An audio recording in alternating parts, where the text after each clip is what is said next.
आज से मैंने टाई बांधना छोड़ दिया, कभी कभी बांधता था। ये मेरा नया प्रोटेक्शन अगर आप देख रहे हैं,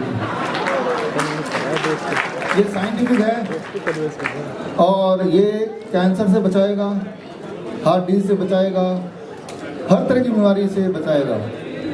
इसका रैंडमाइज कंट्रोल ट्रायल भी हमने किया है अभी, और मैं सिद्ध कर दूंगा कि ये बचाएगा, और इसकी बात हम करेंगे।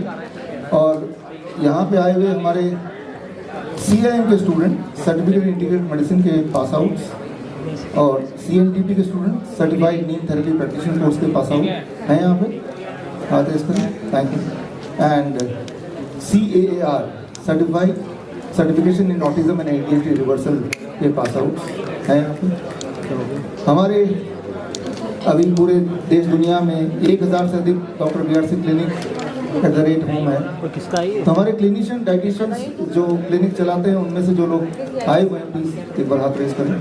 काफ़ी अभी मैं आपसे मिला अलग अलग जगह से, अलग अलग शहरों से, दूर दूर से, एक दिन पहले, 2 दिन पहले, कोई लोग आज सुबह डायरेक्टली भी आए, कोलकाता से अभी मिला था, बैग लेके आए। आप सबका स्वागत। श्रीधर यूनिवर्सिटी से डेलीगेट्स आए, उनका भी स्वागत। और जो लोग ऑनलाइन लाइव इस वक्त देख रहे हैं, इस वक्त ये ऑनलाइन लाइव करीब 25 चैनल्स में यूट्यूब एंड फेसबुक में हो रहा है, जिसके माध्यम से हज़ारों लाखों लोग इस वक्त देख रहे हैं। और बाकी जो कैमरे हैं जो लाइव नहीं भी हैं, ये डेफर्ड लाइव आज के इस इवेंट के बाद अपने अपने चैनल्स में इसको दिखाएंगे। मुद्दा भी ऐसा है, बहुत ज़रूरी मुद्दा है, ये समझना पड़ेगा।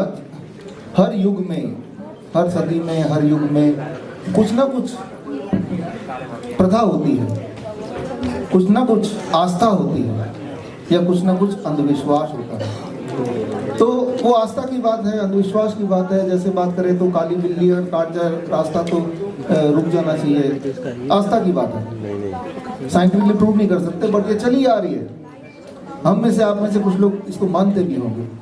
कोई काम शुरू करने से पहले अगर कोई छींक दे तो फिर भी लगता है कि कुछ रुकना पड़ेगा, कुछ अटक जाएगा। ये आस्था वाली बात है। तो इस तरह की आस्था हमारे लिए नया नहीं है। जो मैंने बोला कि ये प्रचलन में है, and we don't mind also, क्योंकि हमें लगता है कि भाई इसमें अगर कोई ऐसा सोचता है तो उसमें किसी का नुकसान नहीं है, हार्मलेस है, वो हार्मलेस है, उसमें कोई नुकसान तो हो नहीं रहा। तो कोई अगर ऐसा सोचता है, उसे ऐसा लगता है तो लगने दो। ठीक इसी प्रकार कुछ आस्था ऐसे हैं जिससे किसी न किसी को इनजस्टिस हो सकती है। जैसे जब लड़कियों को पीरियड्स आए तो मंदिर नहीं जा सकती, किचन के अंदर नहीं घुस सकती, तो यहाँ पे इनजस्टिस हो गया। तो इस तरह के आस्था का हमें विरोध करना चाहिए।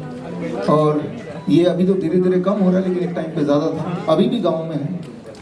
फिर एक आस्था है कि जो आपने देखा, ये तो मेरी खुद की भी आस्था है कि अगर यार माइक वगैरह छोड़ दो आप, ये सारा कुछ पहले करना चाहिए था ना। ये जो आस्था आप देख रहे हैं कि आपने अक्सर देखा होगा ट्रकों के पीछे होता है या दुकानों के आगे लगा रहता है, दरवाजे पे। आप में से कुछ लोग भी लगाते होंगे, है ना, गाड़ियों में, कार में, बुरी नज़र से बचने के लिए, है ना, नज़र टोटका जिसको बोलते हैं। ये भी एक आस्था की बात है। लेकिन चलो लगा लिया, किसी का नुकसान नहीं हो रहा, आपका भी कुछ नुकसान नहीं हो रहा। 2-4 रुपए में नींबू और ये मिर्ची तो लाना है और लगा भी दिया, तो कम से कम ऑल इज वेल एक दिल में रहता है। तो चलो कुछ तो फायदा हो रहा है इसका।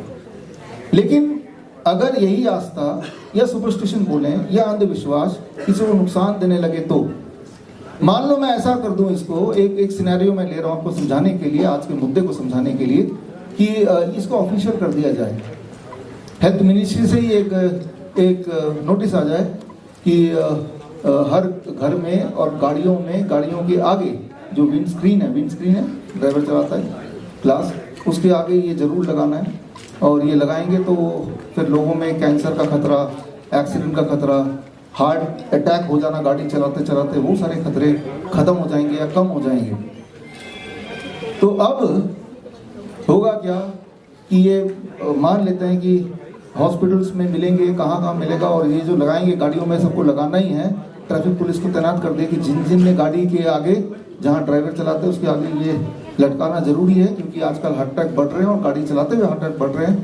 तो उस चीज़ को रोकने के लिए हमने एक नया टेक्नोलॉजी लाया है, और ये टेक्नोलॉजी जो है, ये टेक्नोलॉजी गाड़ी में लगनी चाहिए। और अलग अलग हॉस्पिटल को डिप्यूट कर दिया, और ये लगाने का जो जिम्मा है वो भी MD डॉक्टर को दे दिया। MD मतलब मार्केटिंग ऑफ ड्रग्स, है ना, उनको दे दिया गया है। और ये सेफ है, सुरक्षित है, मुफ्त में है, और इसके करीब 2 डोज लगाने पड़ेंगे।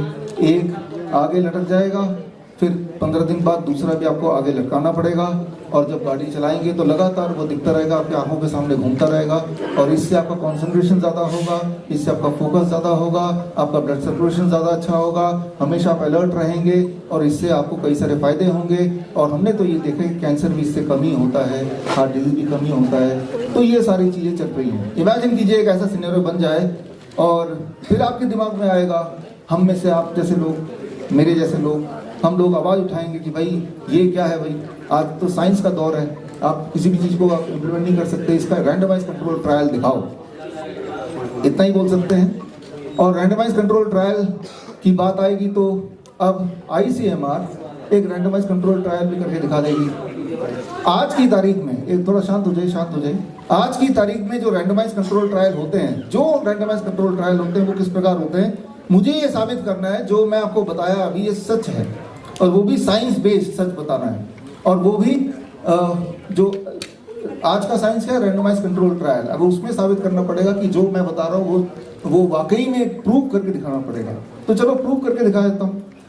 जो रैंडमाइज कंट्रोल ट्रायल अभी तक हुए हैं, अभी कोविड के खेल में भी जो रैंडमाइज कंट्रोल ट्रायल हुए हैं, HPV वैक्सीन की जो बात करें, इसके जो रैंडमाइज कंट्रोल ट्रायल हुए हैं, या इस तरह की जो भी दवाइयाँ आपके दिमाग में हैं, डायबिटीज की दवाई है, BP की दवाई है, जो दवाई दिमाग में है वो दवाई रख लीजिए। उन सब के जब रैंडमाइज कंट्रोल ट्रायल होते हैं, मैं वही वाला रैंडमाइज कंट्रोल ट्रायल इस पे करके अभी साबित कर दूंगा कि भाई ये जो है कैंसर को बचाएगा, ये हार्ट डिजीज को बचाएगा, और ये हर तरह की बीमारियां हैं वो बचाएगा।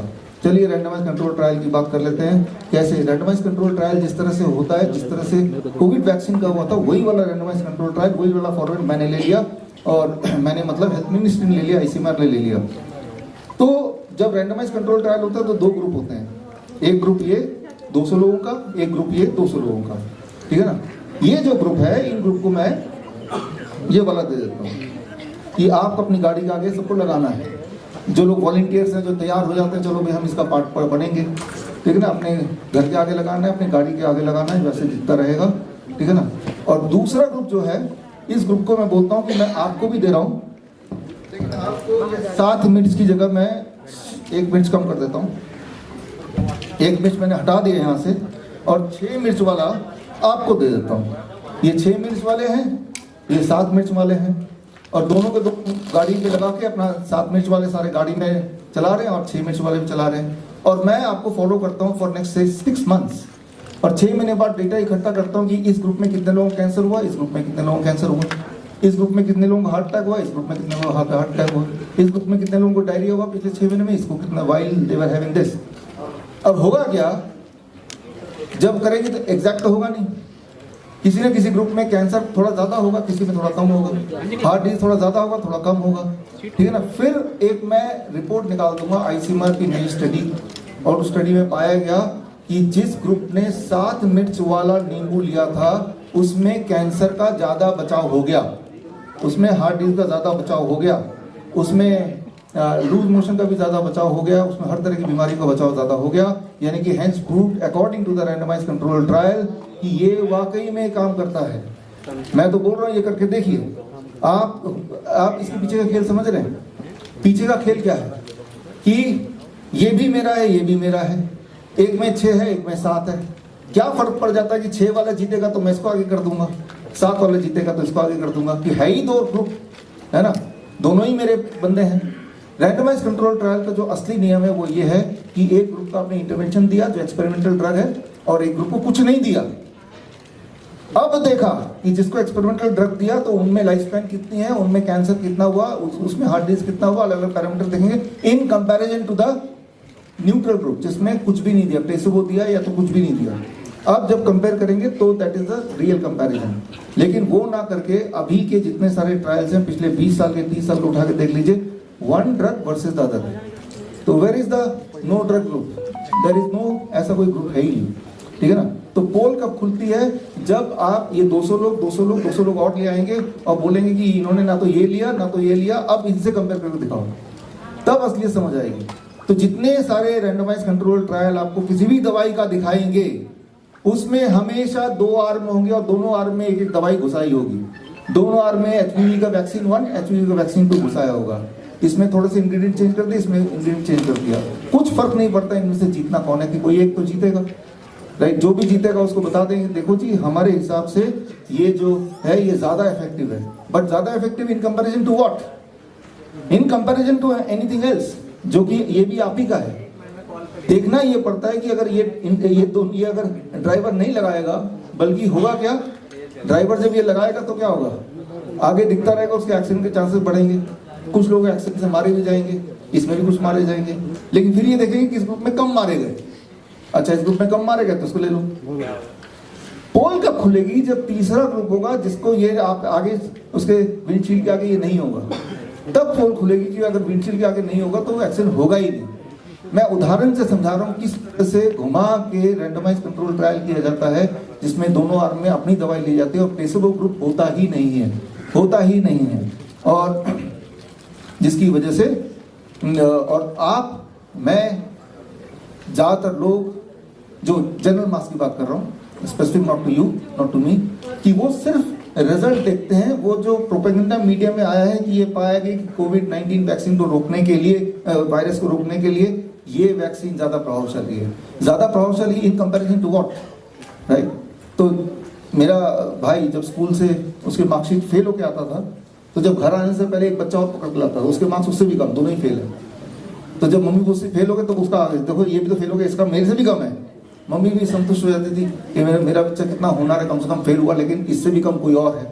तो इस तरह की कंपैरिजन जो होती है वो अलग होती है। आजकल जब मैं बोल रहा हूँ तो पिछले 20-30 साल में तो होता ही है, राइट। तो जिसकी वजह से ये जो पूरा खेल है ये चल पाता है। इसमें गलती हमारी आपकी है कि हम उसके अंदर नहीं जाते।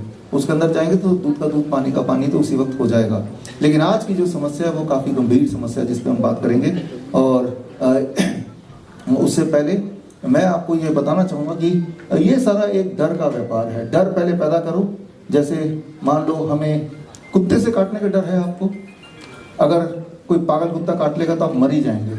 अब किसी भी डॉक्टर से पूछिए, आप इंटरनेट पे सर्च कीजिए, आप चैट जीपीटी में सर्च कीजिए कि अगर रेबीज का कुत्ता मुझे काटेगा और मैंने कोई वैक्सीन नहीं लगाया तो what is the chances that I will survive? उसका जवाब आएगा 0%। तो हम पहले से ही चैट जीपीटी बिलीव कर लिया, जो बोल रहा सत्य ही होगा, बिलीव कर लिया आपने। तो आप देखेंगे अरे चैट जीपीटी में तो आ गया, राइट। चैट जीपीटी में वही आएगा जो पहले से फीड किया हुआ है, इसका आंसर ये देना, वही आएगा वो। लेकिन आपकी जो पहुंच है वो चैट जीपीटी का आगे तो है ही नहीं।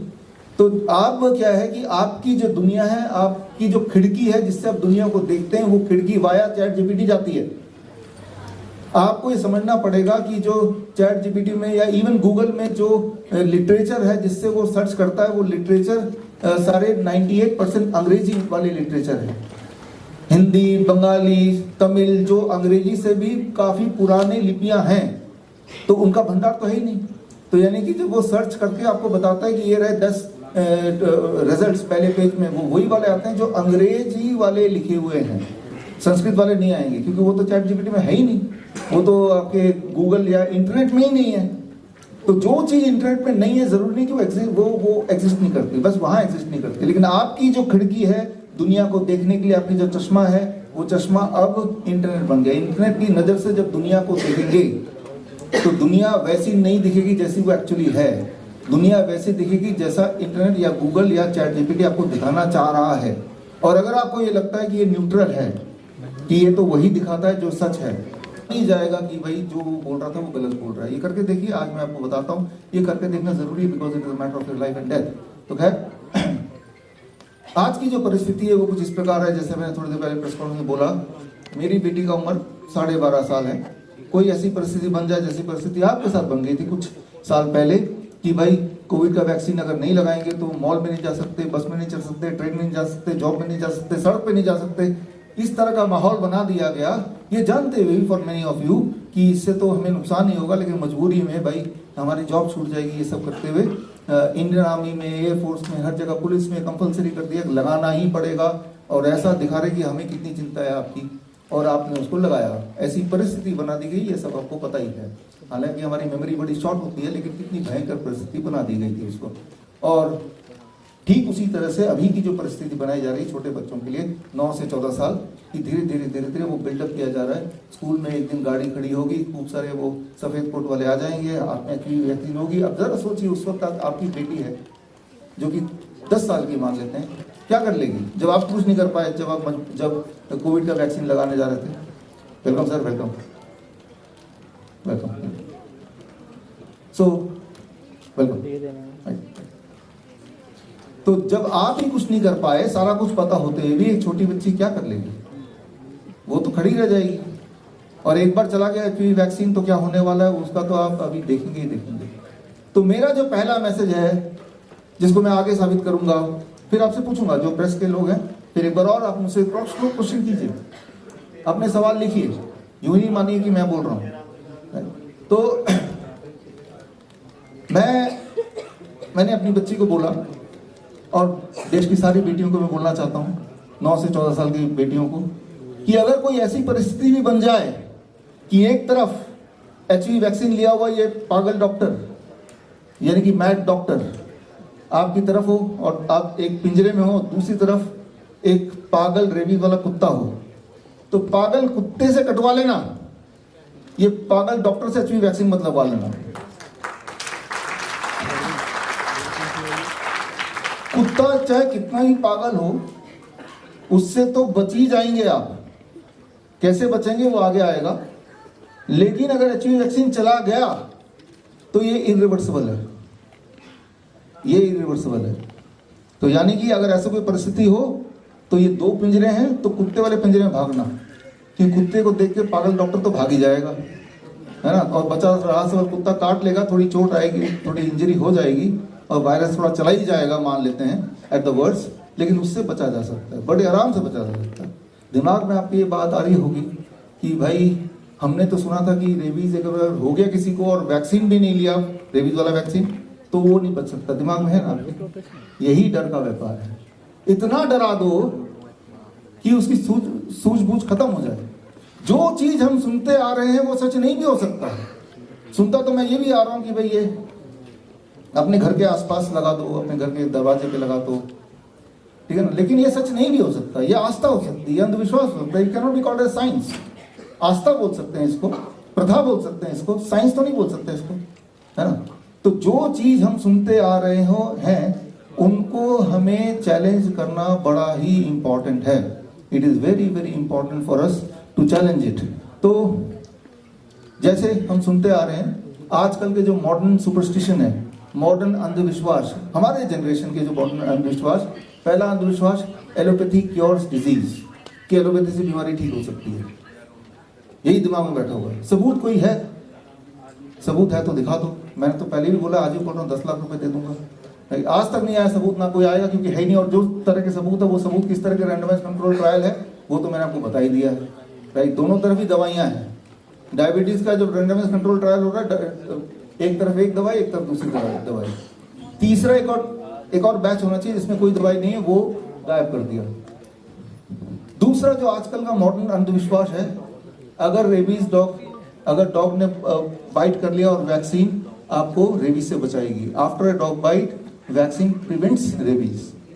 कि अंधविश्वास क्या है कि अगर कुत्ते ने काटा और वैक्सीन आपने लगा लिया तो रेबीज से बच जाएंगे, या काफी चांस है कि बच जाएंगे। ये दूसरा आपका जो सुपरस्टिशन है। तीसरा, चाइल्डहुड वैक्सीन प्रोटेक्ट्स चिल्ड्रन। बचपन में लगाई जाने वाली वैक्सीन जो है वो बच्चों को बचाने के लिए होती है, उनको बीमारियों से बचाने के लिए होती है। तीसरा सुपरस्टिशन है मॉडर्न सुपरस्टिशन। राइट, हर सदी का हर युग के कुछ सुपरस्टिशन होते ही हैं, जो मैंने अभी बताया। चौथा, HIV से एड्स हो जाता है। HIV नाम का कोई वायरस है जो हमने देखा नहीं, जैसे कोई भूत है, और लेकिन उससे HIV से एड्स हो जाता है। ये दिमाग में भरा हुआ है हमारे। और अगला सुपरस्टिशन है कि कोविड वैक्सीन प्रिवेंटेड कोविड। अभी जो कोविड नहीं है, एक टाइम पे मास्क लगा रहे थे तो वो कोविड नहीं है, तो इसका मतलब वो वैक्सीन जो लगाया इसकी वजह से हम बचे हुए हैं। कोविड नहीं है, कोविड प्रोपेगेंडा मीडिया में नहीं है। यही प्रोपेगेंडा मीडिया कुछ दिन चला दे कि कोविड आ गया तो आप भी मास्क लगा के घूमने लग जाएंगे।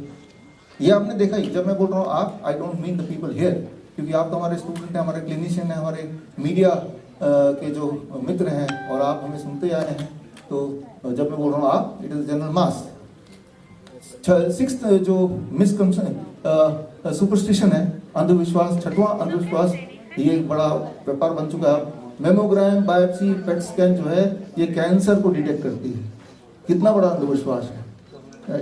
और कीमोथेरेपी, रेडिएशन, ये कैंसर को ट्रीटमेंट का, ये कैंसर का ट्रीटमेंट है, जबकि असलियत ये है कि ये कैंसर को पैदा करती है। ये सारे डायग्नोस्टिक टेस्ट और जो chemical therapy, radiation radiative material से कैंसर होता है किसे नहीं पता।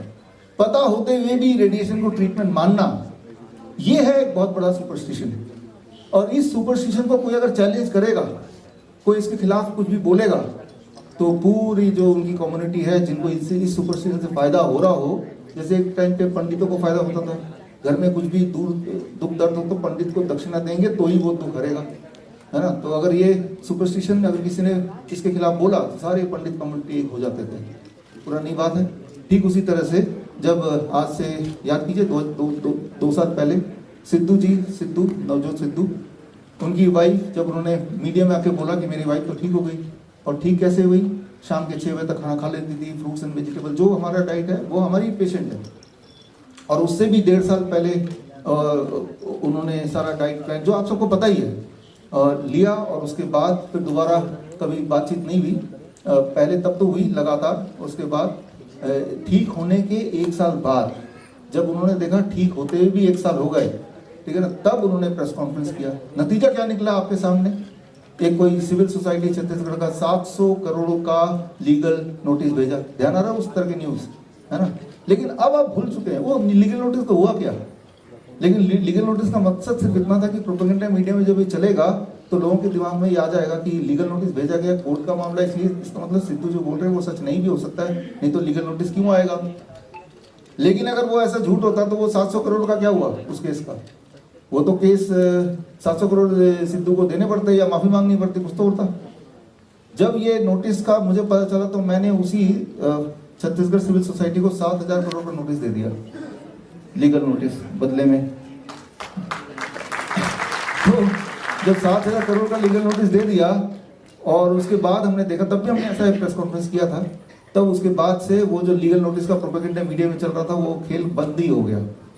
तो मैं आपको सिर्फ इतना बताना चाह रहा हूँ कि जब भी कभी आप इन किसी भी सदी में रहते हुए युग में अगर कोई सुपरस्टिशन के खिलाफ बोलेगा, सच्चाई बताएगा, तो जिनको उस सुपरस्टिशन से फायदा होता है वो एक कम्युनिटी है, एक ग्रुप है, वो विरोध करेंगे तो मान के चलिए, ठीक है। तो 7वां जो बड़ा सुपरस्टिशन है आज का मॉडर्न टाइम का, autism and ADHD are genetic and incurable disease. अगर किसी बच्चे को ऑटिज्म हो गया है, किसी को ADHD है, ऑटिज्म होता क्या है ये समझिए।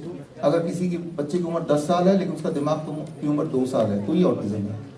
तो बच्चे की शरीर तो बड़ा है लेकिन उसकी हरकतें 2 साल वाले बच्चे की। 2 साल वाला बच्चा क्या करेगा? वो आपकी बात सुनेगा नहीं, कहीं भी चला जाएगा, ये माइक ही उठा लेगा, आपके पास जाके बैठ जाएगा, रोने लगेगा, खाना मांगेगा, अपने कपड़े खुद नहीं पहन सकता। तो 10 साल की उम्र तो है, बॉडी तो है, लेकिन अगर उसकी मेमोरी, ब्रेन 2 साल का, दैट इज ऑटिज्म। ADHD क्या है समझने के लिए आसानी से, कि बॉडी तो इंसान की है लेकिन उसके अंदर जो आत्मा है वो बंदर की है। मान लो यहाँ एक बंदर आ जाए तो क्या करेगा वो? आप प्रिडिक्ट ही नहीं कर पाएंगे। क्यों? आपके ऊपर कूद जाएगा। क्यों? ये माइक उठा के किसी को फेंक देगा। क्यों? आपका चश्मा उठा निकाल के ले लेगा, निकाल के उधर जाके लिटरली चढ़ जाएगा इसके ऊपर। ADHD के बच्चे चढ़ जाते हैं, जहाँ भी जगह मिलती है चढ़ जाते हैं। जैसे इसके ऊपर चढ़ सकता है वो चढ़ने की कोशिश कर सकता है, फिर गिरेगा। तो ये है ADHD।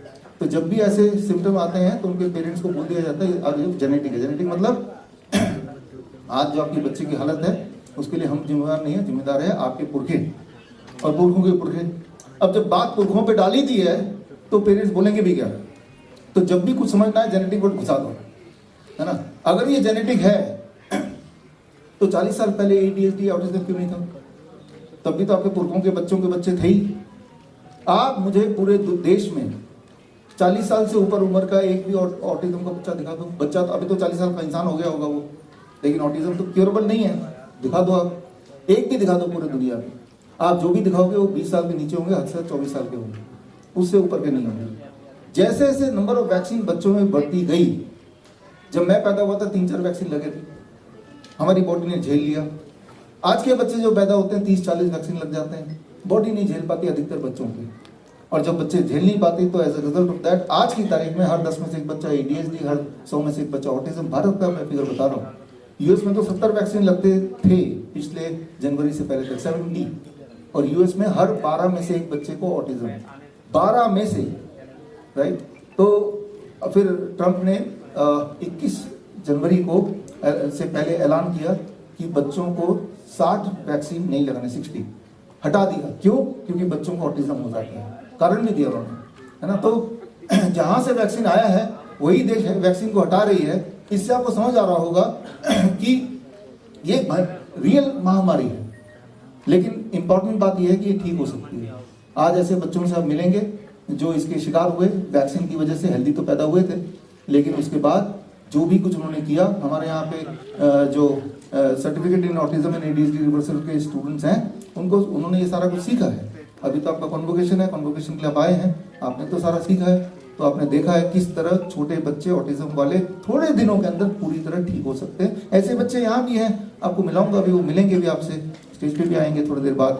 तो खैर, जब भी कभी इतिहास में देखा गया है, अगर उस वक्त के जो मौजूदा जो परिस्थिति थी, उस परिस्थिति में अगर किसी ने किसी सुपरस्टिशन को, उस वक्त की जो सुपरस्टिशन थे, उस वक्त अंधविश्वास को चैलेंज किया, तो पूरी एक कम्युनिटी जिनको फायदा हो रहा होगा वो अपोज करेगी, विरोध करेगी, उसे दबाएगी। ये जो ऑटिज्म की इंडस्ट्री है भारत में करीब 4 लाख करोड़ का है, 4 लाख करोड़। ये 4 लाख करोड़ जिन जिन के जेब में जाते होंगे उनको ये कॉन्फ्रेंस पसंद नहीं आएगा। सोच के देखिए, अगर ऑटिज्म और ADHD के बच्चे यूं ही ठीक होने लगे, घर पे ठीक होने लगे, तो वो जो 4 लाख करोड़ पर ईयर का जो इंडस्ट्री है वो धराशायी हो जाएगा। तो वो इंडस्ट्री क्या करेगी? कैंपेन करेगी, नेगेटिव कैंपेन कर ही रही है हमारे खिलाफ, है ना। वीडियो डालेगी, नीम खाने से कुछ होता नहीं है, ये तो झूठ बोलते हैं। हमने उनको चैलेंज किया कि हमारे कॉन्फ्रेंस में आइए, नहीं आते तो लाइव जुड़िए, हमारे बच्चों से मिलिए, सारा डेटा लेके मैं आया हूँ। ये डेटा मेरे पास है पेन ड्राइव में, हमारे 5000 बच्चे, 5000 बच्चे, 5000, राइट। और ये डेटा में उनका फ़ोन नंबर है, उनका एड्रेस है, पहले की परिस्थिति है, अभी की परिस्थिति है, पहले का मेडिकल रिकॉर्ड्स है, जो कि मेडिकल रिकॉर्ड को हम बदल ही नहीं सकते, स्पेशल स्कूल में जाते हैं वो सारा कुछ है, क्या क्या दवाइयाँ उन्होंने ली, कौन कौन सी वैक्सीन ली, एवरीथिंग इज देयर हियर। हमने इस कॉन्फ्रेंस से पहले हमेशा की तरह जितने भी मेडिकल एसोसिएशंस हैं भारत में, मेडिकल काउंसिल्स है, हेल्थ मिनिस्ट्री है, सबको पत्र लिखा विद एक्नॉलेजमेंट, डाला होता है ना, रजिस्टर्ड पोस्ट विद एक्नॉलेजमेंट, ताकि वो डिनाई ना कर पाए कि हमें तो पत्र मिला ही नहीं। ईमेल भी दिया कि आओ हमारे कॉन्फ्रेंस में, देखो हमारे बच्चे ठीक हो रहे हैं। लेकिन यहाँ है कोई आए नहीं अभी तक। आए क्या? किसी की सीट के आसपास देखिए, ऊपर नीचे आ नहीं सकते, क्योंकि ये सत्य है। विरोध कर सकते हैं, बोलेंगे हमारे पास समय नहीं है। जब वीडियो बना रहे हैं हमारे खिलाफ तब कैसे समय है?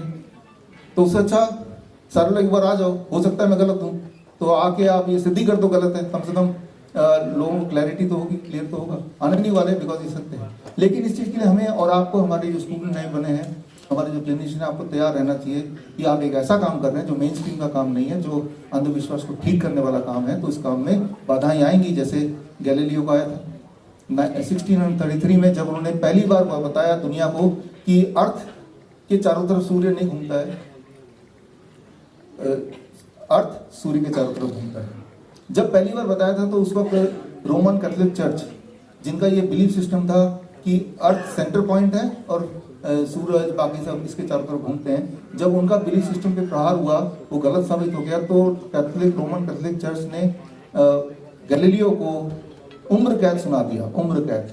और वो करीब 9 साल जिंदा रहे, तो अपने घर पे ही वो कैद थे, और आखिरी के कुछ समय में तो वो अंधे भी हो गए थे। और उसके काफ़ी साल बाद तब उनकी जो खोज थी उसको एक्नॉलेज किया गया, और ये तब से अब तक एस्टेब्लिश्ड है कि earth revolves around the sun, not the other वे।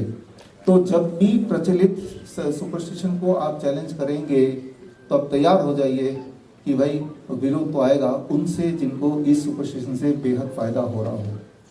मैं कोई गैलीलियो नहीं हूँ, मैंने कोई ऐसा बड़ा खोज नहीं किया, लेकिन जो चीज़ें सत्य हैं उनको दबाई हुई हैं, उसको छुपा, जहाँ भी छुपा है उठा के आप तक पहुँचा रहा हूँ, आप लोगों तक पहुँचा रहे हैं। तो हमें कोई नई चीज़ करने की, नया खोज करने की ज़रूरत इसलिए नहीं है क्योंकि ऑलरेडी सब कुछ हमारे पृथ्वी में है।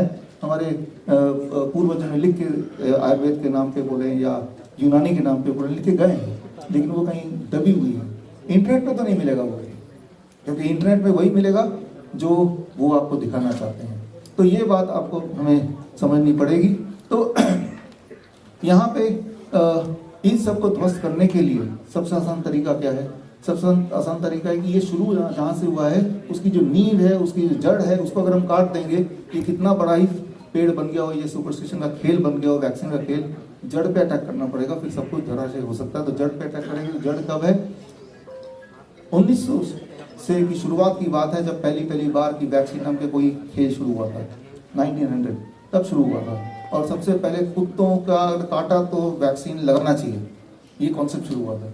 उसके बाद से एक एक करके वैक्सीन आते गए। अब तो आप देख रहे हैं कि हर कुछ महीने में वैक्सीन जोड़ते ही जा रहे हैं। तो वहीं से शुरू करते हैं कि ये बड़ा इंटरेस्टिंग है। 15,000 साल पहले से इंसान कुत्ते के साथ रहता आया है। हमारा जो इतिहास है कुत्तों के साथ, हम लोग एक साथ रहते हैं डोमेस्टिकेटेड होके या गली में साथ साथ। 15,000 साल से हम कुत्तों के साथ हैं, कुत्ते हमारे साथ हैं। लेकिन वो समय है जब लिखना शुरू नहीं हुआ था, लिपियाँ शुरू नहीं हुई थी, राइट। लेकिन 5,000 साल पहले से लिपियाँ शुरू हो गई थी। और वो लिटरेचर आगे मैं दिखाऊंगा। उस लिटरेचर में ये तो आ गया था कि कुत्ते के काटने से कभी कभी मौतें भी होती हैं। ये एस्टेब्लिश हो गया था 5,000 साल पहले कि कुत्ता अगर काटेगा तो किसी की मौत हो सकती है, कोई बीमार पड़ सकता है। ये यानी कि ये वाली जो अंडरस्टैंडिंग है ये आज की नहीं, 5,000 साल पहले की है, 5,000, राइट। और तभी इसका सोल्यूशन क्या है, उसी 5,000 साल पहले भी है और लगातार तब से लेकर अब तक सोल्यूशन अलग अलग शास्त्रों में लिखे जा चुके हैं। और ये जो रेबीज वैक्सीन का खेल है ये सिर्फ 50 साल पुराना है, 50 ईयर्स। 50 साल से पहले मास में ये वैक्सीन वगैरह थी नहीं।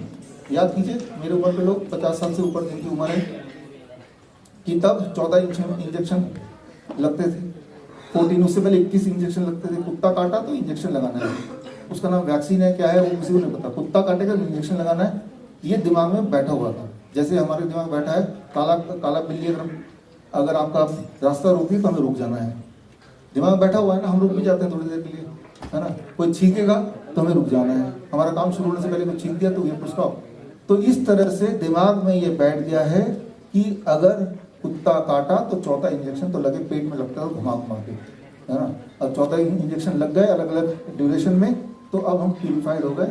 ये वाला जो एक प्रथा है, ये आस्था, ये अंधविश्वास, ये शुरू हुआ 50 साल पहले। लेकिन इंटरेस्टिंग बात ये है कि जो जितने सारे मॉलिक्यूलर टेस्ट होते हैं, इन टेस्ट में करीब 1900 के शुरू में ये आया कि भाई एक वायरस की खोज हुई है जिसका नाम रेबीज है, और ये कुत्तों के मुंह में पाया जाता है। और ये अगर वो रेबीज कुत्ते के मुंह से, वायरस तो कुत्ते ने बनाया नहीं है, वो तो पृथ्वी में हर जगह है, वायरस कुत्ते ने नहीं बनाया, वो कुत्ते का बॉडी की प्रोडक्शन नहीं है, वो तो कहीं भी है, राइट। वो तो जैसे बाकी वायरस होते हैं, बैक्टीरिया होते हैं, ये अपने आप में दीज आर माइक्रो ऑर्गेनिज्म। और वो, लेकिन ये वाला कुत्ते के जीभ में, मुंह में, दांत में ये वाला वायरस रहना पसंद करता है। और ये वाला वायरस, रेबीज का वायरस हमने खोज लिया है। और फिर साथ ही साथ आप लिख लिया कि इसका जो इलाज है, एक पर्टिकुलर वैक्सीन है, उसको लगा दो तो उसके बाद वो इंसान जिंदा रहेगा, नहीं तो मर जाएगा। लेकिन जैसे जैसे समय बीतता गया, ये पाया गया, मेडिकल इंडस्ट्री या मेडिकल साइंस ने पाया कि जिसे हम रेबीज बोल रहे हैं वो एक रेबीज नहीं है, वो तो कई सारे हैं। ये सारी लिस्टिंग मैंने की है कि जैसे समय बीतता गया, अलग अलग टाइम में अलग अलग तरह के रेबीज के भी वैरायटी लिस्ट होती गई। टोटल अभी तक 18 वैरायटीज लिस्ट हो चुकी हैं। जिस तरह से मान लीजिए कोई एलियन आता है किसी और प्लैनेट से, वो आके भारत में आता है, छोड़िए इसको, मान लो अफ्रीका में आता है, तो देखते हैं कि भाई हमने यहाँ पे देखा एक प्रजाति है जिसे हम इंसान बोल सकते हैं, और ये काले होते हैं, लंबे होते हैं, बाल छोटे छोटे गोल गोल होते हैं। हमने ये पाया है दिमाग में बैठ कर कि इंसान नाम का कोई है पृथ्वी में रहते हैं, वो काले घुंघराले बाल होंगे, लंबे होंगे और लंबे चौड़े होंगे, तो वो इसे इंसान बोलेंगे। लेकिन जब वो एलियन पृथ्वी के दूसरे हिस्से में घूमेगा, अमेरिका पहुंचेगा, नहीं वो गोरे भी होते हैं, इधर आएगा नहीं सांवले भी होते हैं, चाइना में जाके छोटे भी होते हैं, सब इंसान ही। जिस तरह से गोरा इंसान भी इंसान है, काला इंसान भी इंसान है, छोटा इंसान भी इंसान है, मोटा इंसान भी इंसान है। जितना वो भ्रमण करता जाएगा उतनी इंसान की वैरायटी दिखेगी ना। ठीक इसी तरह से जितना खोज करते गए आखिरी रेबीज वायरस 2023 में KBLV डिस्कवर किया गया। अरे ये भी तो एक है। अरे एक और तरह का वायरस पाया गया, ये रेबीज का ही छोटा भाई बहन है। जो ओरिजिनल वाला तो वो काला बोरा वाला निग्रो है, जो कि अफ्रीका में वो लैंड किए थे। उसके बाद और वेराइटी, लेकिन है सारे वो इंसानी। ठीक इस तरह से है सारे वो रेबीज के ये 18 वेराइटीज। पिछला वेराइटी तो 2-3 साल पहले ही डिस्कवर हुआ था। और जिस प्रकार सिर्फ 18 वेराइटी डिस्कवर हुआ कि आपको लगता है और नहीं होगी, खत्म होगी। अब जितना ढूंढेंगे और मिलेंगी, जितना एक्सप्लोर करेंगे और मिलेगा, हजारों में मिलेगा। अब इंटरेस्टिंग बात क्या है कि जो वैक्सीन आपको लगाने की बात करते हैं रेबीज का, वो वैक्सीन की थ्योरी ये है कि इन 18 से हमें कोई मतलब नहीं है। सिर्फ 18 में से जो पहला वाला है, ये वैक्सीन तो उसी के लिए बना है, बाकी 17 वो हमें कुछ नहीं पता। तो ये एजम्पशन है कि कभी कोई कुत्ता काटेगा तो वो 18 में से वो पहला वाला ही आपके बॉडी में भेजेगा। तो अगर आप ये मान भी लेते हैं कि रेबीज के या कुत्ते काटने के बाद वैक्सीन इफेक्टिव है, तो याद रखिए उनके हिसाब से भी वैक्सीन इफेक्टिव है अगर इन 18 में से वो पहला वाला अगर कुत्ते की बॉडी से आपकी बॉडी में आया। समझ रहे हैं आप मेरी बात, है ना? तो पहले वाले के अगेंस्ट ही प्रोटेक्शन है, अगर तो प्रोटेक्शन है। पहली बात तो वो प्रोटेक्शन है कि नहीं, उस पर बात करेंगे। लेकिन अगर प्रोटेक्शन है तो उनके हिसाब से भी, मान लो आप किसी डॉक्टर पास चले जाते हैं जिनको थोड़ी आइडिया है, तो उनको बोलेंगे देखिए इतने सारे वायरस हैं, मुझे कुत्ते ने काट लिया, ये तो पता नहीं कि इनमें से किसने काटा है, कौन सा वाला वायरस गया है। तो बोलेगा भाई इनमें से जो है ना, ये वाला जो है ये RABV, राइट। सो ये तो है, इसी का ये वैक्सीन इफेक्टिव होगा, बाकियों का नहीं होगा, कुछ नहीं पता हमें, इसी के लिए बना है। तो पहली बात तो यही साबित हो जाता है कि, और 18 जो वो 18 है कि नहीं ये भी नहीं पता हमें। समय बीतता जाएगा, आज से 2 साल बाद फिर कॉन्फ्रेंस करेंगे, 2 वायरस के नंबर चढ़ जाएंगे। इसका मतलब ये नहीं कि वो अभी पैदा हुए हैं, वो तो पहले से ही है, लेकिन हम ढूंढ नहीं पाए हैं। You to understand this. वो पहले भी थे 4000 साल पहले, वो आज भी हैं, वो आगे भी रहेंगे। लेकिन आप डिस्कवर कर रहे हो तो आप ये सोच रहे हो कि ये आज ही अचानक कहीं से पैदा हो गए, ठीक है ना? जैसे वो एलियन जैसे जैसे घूमता जा रहा है पृथ्वी में, तो वैसे वैसे नए तरह के लोग मिलते जा रहे हैं, उसे लग रहा है कि ये आज ही मेरे लिए तो आज ही डिस्कवरी है। Discovery can be today, but they were present since eternity, वो पहले से ही मौजूद है, राइट। तो जब आपको कोई कुत्ता काटता है और आप वैक्सीन लगाते हो, तो आपके दिल में वही आ जाता है अंधविश्वास, all is well, all is well. आपने वैक्सीन लगा लिया, अब तो सब ठीक ही होगा, है ना? भूल जाते हो उसको। जबकि असलियत ये मैं नहीं बोल रहा, सारे लोग एग्री करेंगे जितने भी डॉक्टर्स हैं कि that is only for this, if at all it is effective, right. तो पहली बात तो इफेक्टिव है ही नहीं, और इफेक्टिव है तो इसके लिए, और बाकी 17 और आने वाले जो डिस्कवर होंगे ऐसे भी तो होंगे, और रेबीज के अलावा और भी तो वायरस मुंह में होंगे, उनका क्या, राइट। तो ये वाली सोच दिमाग में जब आएगी तो आप देखेंगे, ये पाएंगे ये डर का खेल है। डरा दो कि भाई कुत्ते ने काटा वैक्सीन लगाओ। जब इंसान डर जाता है तो सूझबूझ होश में हो जाता है, जैसा बोलेंगे वैसे करेगा। एक बहुत बुद्धिमान इंसान भी जब डर जाता है तो वो पूजा पाठ करने लगता है, मंदिर जाने लगता है, कहीं आस्था हो सकता है वो, बट वो साइंस का नाम नहीं देना चाहिए। वो आस्था हो सकता है, अपना बिलीव हो सकता है, सबका जो बिलीव है उसका हक है, वो बिलीव करे, लेकिन उसको साइंस ना बोले कि मैं मंदिर जाता हूँ, मिठाई लेता हूँ क्योंकि ये साइंटिफिक है, वो ना बोले। जबकि मेडिकल साइंस वर्ड यूज कर रहे हैं, मेडिकल आस्था तो नहीं यूज कर रहे, राइट। मेडिकल प्रथा तो नहीं यूज कर रहे, मेडिकल ट्रेडिशन तो नहीं बोल रहे, मेडिकल साइंस बोल रहे हैं, तो साइंस की भाषा में तो फिर बात करनी पड़ेगी। तो ये सारा एक डर का खेल है कि इंसान को अगर डरा दो तो उसकी सूझबूझ बुद्धि गायब हो जाती है, फिर उससे जो चाहे आप करा सकते हो। इसका जो सबसे रिसेंट उदाहरण है, आपकी आंखों के सामने आपने जिया है, देखा है, और खैर जो मैं बताता जा रहा हूँ ना, उन सबके एविडेंसेस भी देता जा रहा हूँ साथ साथ, राइट। तो जैसे आज से याद कीजिए 5 साल पहले, 6 साल पहले, 2020 मार्च का ये आप देख रहे हैं कि जैसे ही किसी को डायग्नोस हुआ, उस वक्त ऐसा डर पैदा कर दिया टीवी के माध्यम से कि जैसे किसी को पता चला कि मुझे कोरोना पॉजिटिव बताया गया, हॉस्पिटल में अपना रिपोर्ट लेने गया, पॉजिटिव, तो हॉस्पिटल से छलांग लगा दिया। ये रिपोर्ट है, सब ने हॉस्पिटल से छलांग लगा दिया। ये रिपोर्ट है, गुजरात में हॉस्पिटल से छलांग लगा दिया।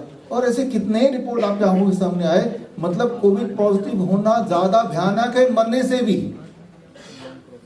आप समझ रहे हैं? मतलब डर इतना कोविड का हो गया कि मौत का भी उतना डर नहीं है। यानी कि इंसान को कोविड पॉजिटिव होना मंजूर नहीं है, मरना मंजूर है। तो याद रखिए, जब आपको ठीक ठाक डरा दिया जाए तो आपकी जान और आपकी माल लूटना बड़ा आसान हो जाता है, क्योंकि आपका जो होश है, आपका जो एक इंटेलेक्ट है, वो कहीं शून्य हो जाता है। तो ये सारा कुछ चल रहा था, आप सब देख ही रहे थे, अपने टीवी में बड़ा एंजॉय भी कर रहे थे कई लोग कि वुहान में चल रहा है, जैसे कोई डरावनी मूवी देख रहे हो। लेकिन साथ ही साथ ये भी अनाउंसमेंट चल रहा था कि भाई हमारे देश में भी मॉल बंद कर दिए जाएंगे, स्कूल बंद हो जाएगा, आने वाली होली में आपको नहीं होली खेलना, ये फैल सकता है, वो फैल सकता है। अभी 1-2 केस पकड़े गए, राइट, तो उनको क्वारंटाइन किया गया। फिर पहली बार जीवन में आपने पीपी किट नाम की कोई चीज़ होती है, पॉलिथीन की तरह या रेनकोट की तरह, वो आपने देखा, राइट, पहली बार ध्यान के ऐसा भी कुछ होता है। तो वो दिन था जब, ये तो मुझे पता ही था कि ये सब चीज़ें जो खेल शुरू हो गया है, तो लेकिन ये खेल शुरू हो गया तो ये लोगों तक बताना ज़रूरी, ये खेल है, असली नहीं है। और फिर 5 मार्च 2020 अपॉइंटमेंट लेके पार्लियामेंट में गया, health minister of India Harshvardhan ji से मिला मैं कि ये जो आप बता रहे हैं और ये टीवी में देख रहे हैं, और कुछ 5-7 लोगों को क्वारंटाइन करके भी रखा हुआ है स्पेशल पता नहीं कौन से वार्ड में, तो ये सब तो झूठ है, ये सब तो खेल है। और खांसी जुकाम को ही ऐसे बढ़ा चढ़ा के ऐसे बताया जा रहा है। तो उनका जवाब था, याद रखिए जो भी बोल रहे हैं लाइव है, तो ये मत सोचिए कि इस बंद कमरे में कुछ भी बोले जा रहा हूँ, ठीक है ना। These all should be can be verifiable, it is verifiable, ये वेरीफाई कर सकते हैं, वहाँ के पार्लियामेंट के वहाँ पे रजिस्टर में नाम चेक कर सकते हैं। ये जो बोल रहा हूँ ये ऑन रिकॉर्ड हुआ था, उसका वीडियो ऑडियो मेरे पास आज भी है कि मैंने कहा ये खेल है और इसको सिद्ध मैं कर सकता हूँ। तब तक मुझे नहीं पता था कि इसमें हेल्थ मिनिस्ट्री भी जुड़ी हुई है, ये नहीं पता था। मैं इसको सिद्ध कर सकता हूँ, जहाँ जहाँ लोगों को क्वारंटाइन करके रखा अपने 4-5 लोगों को अलग अलग हॉस्पिटल में, आप मुझे इजाज़त दीजिए, मैं ना तो मास्क लगाऊंगा ना पीपी किट लगाऊंगा, मैं और मेरे जो एक्सपर्ट्स आएंगे, या मैं अकेला आ जाऊंगा और उनके साथ रहूंगा जब तक उनकी खांसी जुकाम बुखार सारे सिम्टम गायब ना हो जाए। मैं रख के दिखाऊंगा 3 स्टेप फ्लू डाइट, आपको पता ही है, जो CIM हमारे स्टूडेंट हैं। तो उनका जवाब था कि ये हम नहीं कर सकते, इंटरनेशनल मामला है, मुझे भी पता है, डॉक्टर हैं खुद भी, कि ये तो एक मामूली खांसी जुकाम बुखार है, लेकिन इंटरनेशनल मामला है, WHO जो बोलेगी वही हम करेंगे। तो यहाँ पे बात खत्म हुई और मैं वहाँ से निकल गया। अब ये पता चल गया कि भाई ये तो हेल्थ मिनिस्ट्री भी शामिल है। एज ए कॉमन मैन मैं क्या कर सकता हूँ, ये तो एक दरवाज़ा तो बंद ही है। तो ऐसे टाइम पे मुझे लगता है हमें याद कर लेना चाहिए अपने पूर्वजों को, या अपने पिछले जनरेशन को, भगत सिंह को, चंद्रशेखर आज़ाद को, या फिर नेताजी सुभाष चंद्र बोस को। वो भी एक टाइम पे कॉमन मैन ही हुआ करते थे, उन्होंने भी कुछ ना कुछ किया, ये सोच के नहीं बैठ गए कि कोई मेरा साथ नहीं दे रहा तो कुछ हो ही नहीं सकता। जिस प्रकार ये मार्च का ही महीना था जब नेताजी सुभाष चंद्र बोस ने अपनी आर्मी तैयार कर ली और लेके मार्च के महीने में भारत में आके अंग्रेजों के खिलाफ अटैक कर दिया। 1944 की बात है, यही महीने की बात है, मार्च की। तो थोड़ी सी इंस्पिरेशन लेके आज के भगत सिंह, आज के चंद्रशेखर आज़ाद, आज के सुभाष चंद्र बोस तो आप ही है, हम ही हैं, हम ही वो रोल प्ले करना पड़ेगा, कोई और नहीं आएगा, हम ही में से आएगा, ये तो याद रखना पड़ेगा आपको। 7 मार्च यानी कि आज के दिन 2020, उस दिन भी सैटरडे था, आज भी सैटरडे है, हमने network of influenza care expert को स्टार्ट किया, that is the foundation day, कि हमें अपनी आर्मी तैयार करनी पड़ेगी, हमारे अपने लोग जिनको सही बात ट्रेनिंग दे के जो घर घर पहुंचे। और आप में से भी कई सारे थे, हाथ रेस कीजिए, आप में से थे तो यहाँ पे कई सारे थे, ये यहाँ पे पीछे भी है, उधर पीछे भी बैठे हैं, आप लोग सब 2020 से जुड़े हैं, राइट, इस फाउंडेशन डे से। और हर डिस्ट्रिक्ट में हमारे कम से कम एक एक्सपर्ट, जितनी हमारी हिम्मत थी, जितनी हमारी पहुंच थी, आप सब लोग मिलके, और ऐसे करीब 800 लोगों की टीम हर डिस्ट्रिक्ट में घर घर जाके उनका मास्क उतार के 3 स्टेप फ्लू डाइट दे के, lower leg hot water immersion करके उनको ठीक करने का काम हमने लिया हाथ में। और साथ में ये बताने का कि ये खेल है और खेल क्यों है, ये भी अवेयरनेस अलग अलग तरह से फैलाया। और बल्कि उस वक्त पॉज कर सकते हैं, तो ये कोविड के नाम पे फ्लू सेंटर हमने खोला। ये देश का उस वक्त का अहमदनगर में सबसे बड़ा प्राइवेट कोविड सेंटर था, हम उसे फ्लू सेंटर बोलते हैं, कोविड तो खेल है, खांसी जुकाम बुखार सेंटर, हालांकि लिखा बाहर कोविड सेंटर था। और इफेक्टिव है, इफेक्टिव क्यों लगता है, क्योंकि ये साइंस है, साइंस ही बता गया ना वैक्सीन। साइंस क्या होता है, इफेक्टिवनेस का डेफिनेशन क्या है, साइंस के हिसाब से वो डेफिनेशन ये है कि अगर ये आपने कोई वैक्सीन बनाया और आपको ये साबित करना है, या दवाई बनाई और आपको ये साबित करना है कि ये दवाई वाकई में कारगर है किसी भी बीमारी के लिए, किसी भी इन्फेक्शन के लिए, तो उसके नियम ये रहे कि कम से कम 25 एनिमल्स पे या इंसान पे वो ट्रायल होना चाहिए। एक्सपेरिमेंटल ग्रुप जिसमें वो नई दवाई होगी, कंट्रोल ग्रुप जिसमें कोई दवाई नहीं होगी, और जो एक्सपेरिमेंटल ग्रुप है, कंट्रोल ग्रुप, ये उल्टा हो गया। एक्सपेरिमेंटल ग्रुप में कम मृत्यु होनी चाहिए और कंट्रोल ग्रुप में ज्यादा मृत्यु होनी चाहिए। एक्सपेरिमेंटल ग्रुप में 15% से कम मृत्यु होनी चाहिए और कंट्रोल ग्रुप में 80% से ज्यादा मृत्यु होनी चाहिए। मतलब कि मान लो ये 2 ग्रुप है, मैंने एक नया वैक्सीन बना दिया और मैं आपको बोलता हूँ कि भाई ये वैक्सीन आपको वायरस से बचाएगी, तो एक ग्रुप को, दोनों ग्रुप पे एक ही तरह की बीमारी है, तो इस वाले ग्रुप में 25 लोग होने चाहिए, इसमें कम से कम 25 लोग होने चाहिए, और जिसमें कुछ भी इंटरवेंशन नहीं किया उसमें ज़्यादा लोग मरने चाहिए, 80% से भी, और जिसमें इंटरवेंशन किया, मैंने नई दवाई ट्राई की, उसमें 15% से कम लोग मारे जाने चाहिए, और ये पूरा ट्रायल कम से कम 90 दिन का होना चाहिए। अगर ये सारे कंडीशन में फुलफिल किए तभी ये अप्रूवल, तभी माना जाएगा सही मायने में कि हाँ ये वैक्सीन या ये दवाई कारगर है। लेकिन क्या ऐसे ट्रायल हुए हैं? क्या पूरे दुनिया में जब से भी ये रेबीज वैक्सीन आया है एक भी ऐसा ट्रायल हुआ है? एक भी ट्रायल नहीं हुआ। सुन के आपको शॉकिंग लग रहा है कि इतना बोला जाता है वैक्सीन लगाओ, वैक्सीन लगाओ, टीका लगाओ, टीका लगाओ, कुत्ते ने काट लिया, हमें लगता है ट्रायल तो हुई ही होंगे ना, तभी तो उसका प्रूफ किया होगा ना। जबकि सच्चाई ये कि एक भी ट्रायल नहीं हुए हैं, सिर्फ एक ट्रायल हुआ है, और ये ट्रायल भी कब हुआ है? इसका 2016, जबकि ये टीका कब से सुन रहे हैं आप? जब से मैं पैदा हूँ तब से मैं सुन रहा हूँ, कुत्ता काटेगा तो वो टीका लगाना, पेट में लगाना पड़ेगा, 14 इंजेक्शन लगाना पड़ेगा, बचपन से सुन रहे हो। जबकि इसका ट्रायल इस तरह का एक भी नहीं हुआ। एक हुआ वो आपकी आंखों के सामने है, और इस ट्रायल में सभी को ये चूहों पे हुआ, और एक कंट्रोल ग्रुप में 7 चूहे थे जो कि 25 से कम आंकड़ा है, और इनको भी रेबीज का वायरस उनके बॉडी में घुसा दिया। और फिर जो एक्सपेरिमेंटल ग्रुप है जिसमें RIG और वैक्सीन, राइट, इसमें 10 चूहे थे, इनके बॉडी में पहले वायरस डाल दिया।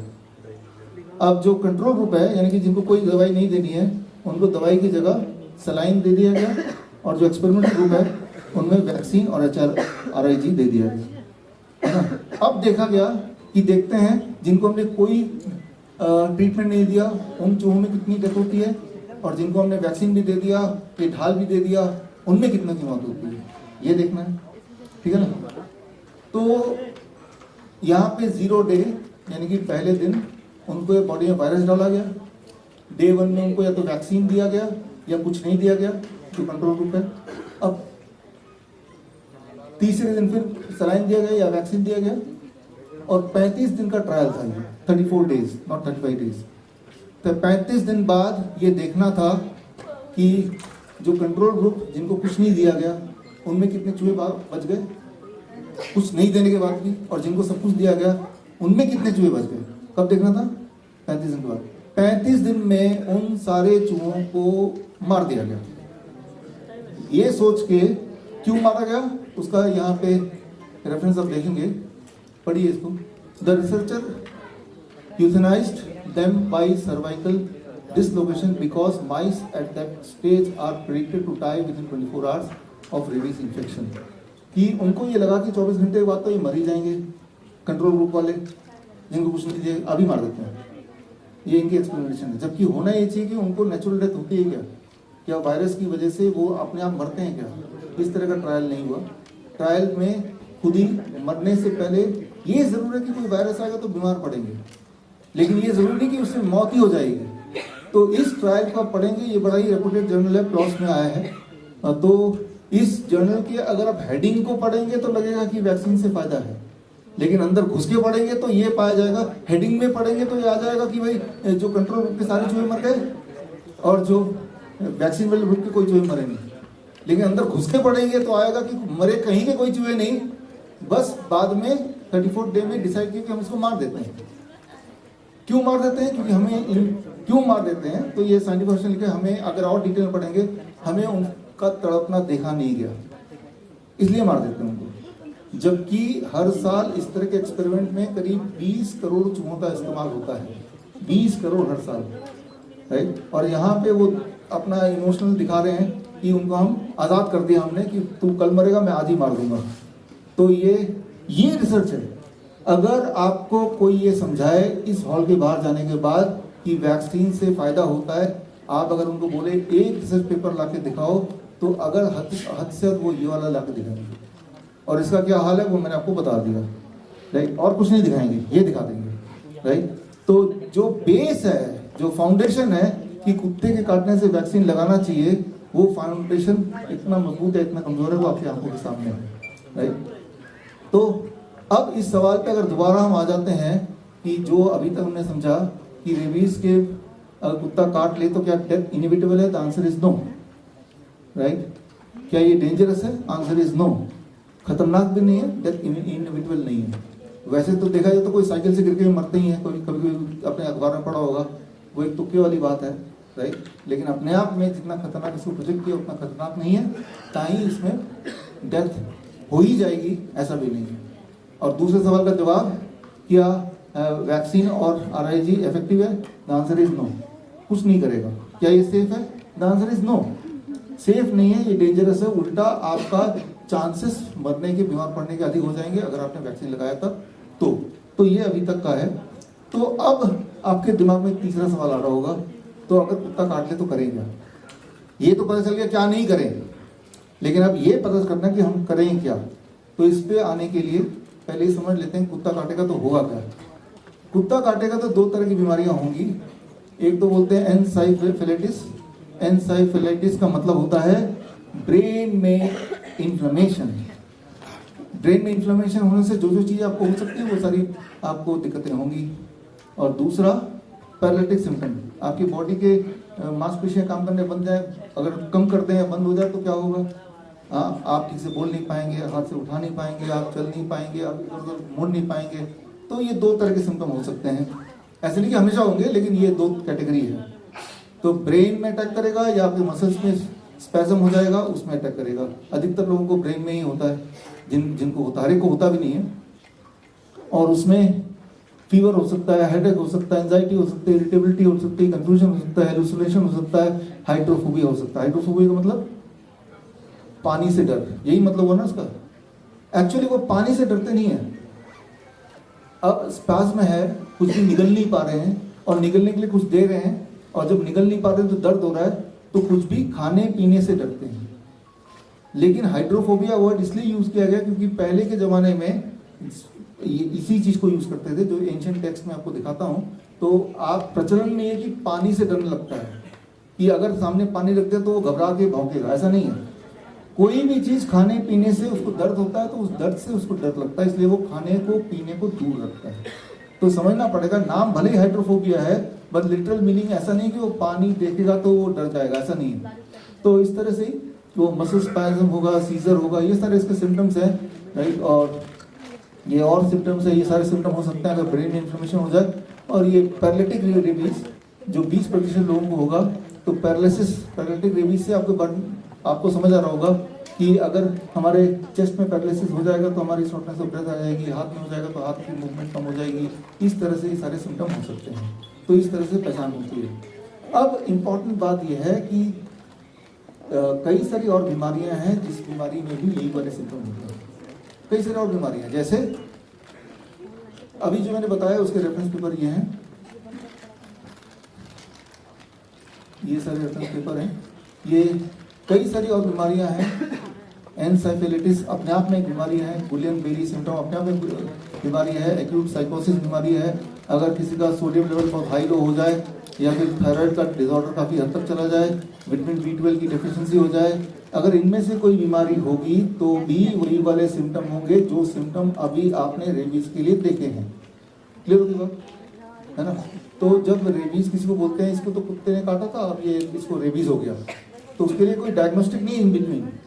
आधार क्या है, उससे पूछेंगे क्या कभी अपने आपको पास में कुत्ते ने काटा था, कोई बोलेगा 10 साल पहले काटा था, डॉक्टर बोल देगा वो जो कुत्ते ने काटा था ना उसकी वजह से आज रेबीज हो। कैसे होता है ना कि आपके दिमाग में ये इमेज है कि एक बार रेबीज बॉडी में घुस गया तो वो 10 साल बाद भी जग सकता है, सो गया होगा। जबकि असलियत क्या है कि कुत्ता तो हम में से सभी को इंक्लूडिंग मी कभी ना कभी काटा ही होगा। और कभी अगर हमें कोई और बीमारी हो जाती है और ये सिम्टम देख के और डॉक्टर को पता चल जाता है कि 10 साल पहले 20 साल पहले से कुत्ते ने काटा था, तो क्विकली दोनों को रिलेट कर देगा, क्योंकि इसके बीच की कोई डायग्नोसिस है नहीं। भारत में बीच में डायग्नोसिस नहीं, टेस्ट करके बताएंगे कि रेबीज का वायरस है कि नहीं है, क्योंकि रेबीज का वायरस होगा तो कहाँ होगा? सेंट्रल नर्वस सिस्टम, वहाँ पे आपका कोई भी चीज़ सिरिंज वगैरह कुछ पहुँचेगा नहीं। वो तो तभी वो टेस्ट हो पाएगा जब उस इंसान को मार दिया जाएगा, तब वो फ्लूइड निकलेगा, तब जाकर टेस्ट होगा। तो आधार क्या है? सिम्टम। लेकिन ये वाले सिम्टम तो और बीमारियों के भी हैं। तो मान लो आपका कोई थायराइड का पेशेंट आ जाता है और तब भी यही वाले सिम्टम होंगे और आप पूछें, वो बोलेगा हाँ बचपन में एक बार खरोंचा था, अरे ये उसी का है, तो इसे बोलते हैं सुपरस्टिशन। जबकि असली बात यह है कि no evidence of latent infection, कि ऐसा कोई सबूत अभी तक नहीं है जिससे ये साबित होता हो कि वायरस आपके बॉडी में लंबे समय तक सो गया है। जो भी होना होगा 1 हफ्ते में होकर निपट जाएगा। अगर तो सिम्टम आने तो 1 हफ्ते में आ जाएंगे, और सिम्टम नहीं भी आने तो भी 1 हफ्ते में निपट गया, अब खेल खत्म। तो यहाँ पे ये समझना पड़ेगा, जो एक इंपॉर्टेंट मैसेज है कि अगर आपको कुत्ते ने काटा, जो मरना जीना जो भी उस कुत्ते की वजह से हुआ वो 1 हफ्ते में निपट जाएगा। या तो सिम्टम आ जाएंगे, या सिम्टम नहीं आए तो बॉडी ने इम्यूनिटी ने अपना काम कर दिया, सिम्टम आ गए तो भी बॉडी की इम्यूनिटी काम कर रही है। ये जो एक सुपरस्टिशन बोलूंगा कि कुत्ते ने अभी काटा, लेकिन वो वायरस जो है थ्योरेटिकली ऐसा बोला जाता है कि वो धीरे धीरे चल के आ रहा है 2-3 साल में बड़े मुश्किल से चल के ब्रेन तक पहुंचा, अब आपको सिम्टम आ गया। ऐसा नहीं होता, राइट? जो भी होना है तभी होगा या नहीं होगा, 1 हफ्ते का खेल है। तो अब करना क्या, इस पे हम आ रहे हैं कि जो मैंने अभी बताया उसके एविडेंसेस आप यहाँ पे देख सकते हैं। Now the thing is what to do now, अगला करना क्या है। तो 7 डेज एंटी रेबीज प्रोटोकॉल। अगर आज के बाद किसी कुत्ते ने काटा, मान लो पागल कुत्ता ही ने काट लिया, तो अब इसके अभी आप लोग बाहर जाएंगे, और बाहर भी मैं 2-4 कुत्ते को घूमते हुए देख ही रहा था अभी, उनमें से कोई अगर काट ले तो क्या करेंगे आप? अभी स्टेप बाय स्टेप सबूतों के साथ, जिससे आपका बचाव और अच्छी तरह से हो जाएगा। सबसे पहले जो सबसे इंपॉर्टेंट बात है, immediately washing the wound with water. फटाफट जितनी जल्दी उसे पानी से धो अच्छी तरह से। पानी से जब धोते हैं तो वायरल लोड जो इन्फेक्शन वो अपने आप ही कम हो जाता है, वो धुल जाता है। बड़ी सिंपल सी लॉजिक है, और ये सारा आज से 4000 साल पहले भी लिखा गया था, और जिसे मॉडर्न साइंस बोलते हैं उसमें भी लिखा गया है। फिर डेली वॉश बाय नीम डिकॉक्शन। नीम डिकॉक्शन क्या है?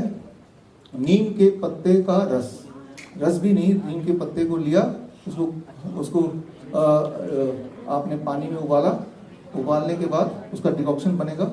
आप एक बार इसको ले आए ताकि आपको एक बार समझा दें, क्योंकि जब हम डर जाते हैं तो हमारी होश उड़ जाते हैं फिर। इसलिए उसको अच्छे से देखिए, इसको समझिए, और उसके बाद अगर वो ज़्यादा खून वगैरह निकल रहा है तो नीम का लेप and paste application on the wound, वो सब लगाया जाएगा। तो इसको यहाँ पे तो फटाफट ले जाओ, ठीक है।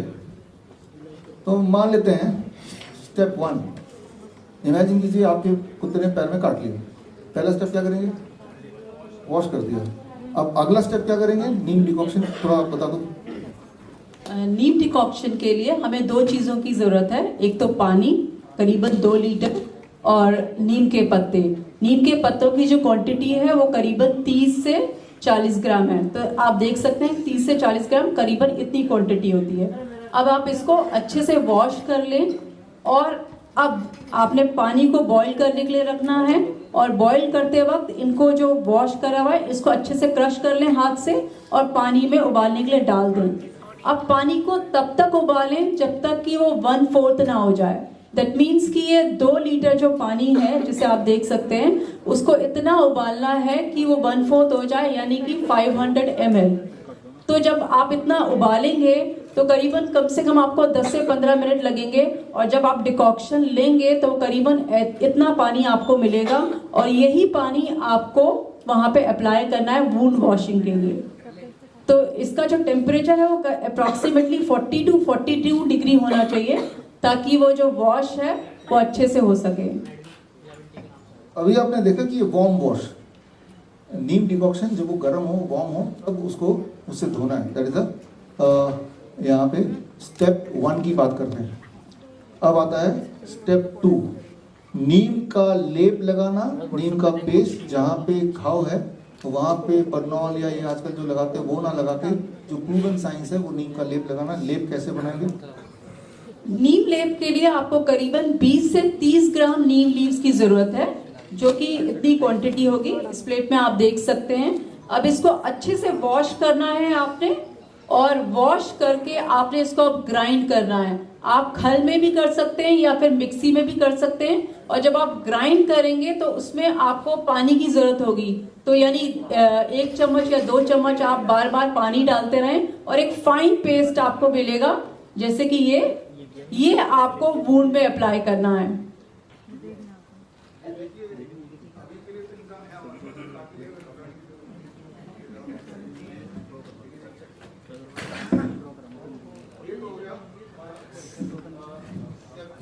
टू क्लियर हो गया ना ये? और ये रोज करना है, 7 दिन का प्रोटोकॉल है, ठीक है ना। Step 3 heat treatment. ये बहुत इंपॉर्टेंट, इंटरेस्टिंग, बहुत पावरफुल है कि स्टीम सोना बाथ, स्टीम बाथ बोलते हैं, सोना बाथ बोलते हैं। 40 to 50 डिग्री सेल्सियस जितना आप कर पाए, 10-10 मिनट दिन में 3 बार। एक बात मैं बता दूं, ये सारा कुछ मेरी खोज नहीं है, मेरा उपलब्धि नहीं है, पहले से ही दर्ज है, वो मैं वीडियो से दिखाऊंगा। मैं सिर्फ ये है उपलब्धि कि मैं आपको बता रहा हूँ, राइट। तो 40 से 50 डिग्री सेल्सियस का steam bath for 3 times a day for 7 days. पहला दिन का पहला बात बहुत इंपॉर्टेंट है। लिटरेचर में लिखा है कि पहला बात से ही सारा वो वायरस खत्म, खेल। लेकिन आगे ये भी लिखा है कि 7 दिन करीब to be on a safer side, है ना। तो अब चौथा स्टेप क्या है कि ओरल मेडिसिन। उस 7 दिन में ओरल मेडिसिन कैसे लेना है? एक तो नीम लीफ, नीम के पत्ते, नीम के पत्ते का पाउडर ले सकते हैं। हमारे जो सर्टिफाइड नीम थेरेपी प्रैक्टिशनर उन सबको ये बात समझ आ रही होगी, आपने तो ये कोर्स में पढ़ाई है। नीम के पत्ते का पाउडर 1 ग्राम पत्ते का powder for every 10 kg body weight. 40 kg का आदमी तो कितना ग्राम? 4 ग्राम दिन में 3 बार, अगले 7 दिन के लिए। ब्रेकफास्ट से पहले, लंच से पहले, डिनर से पहले, ठीक है ना।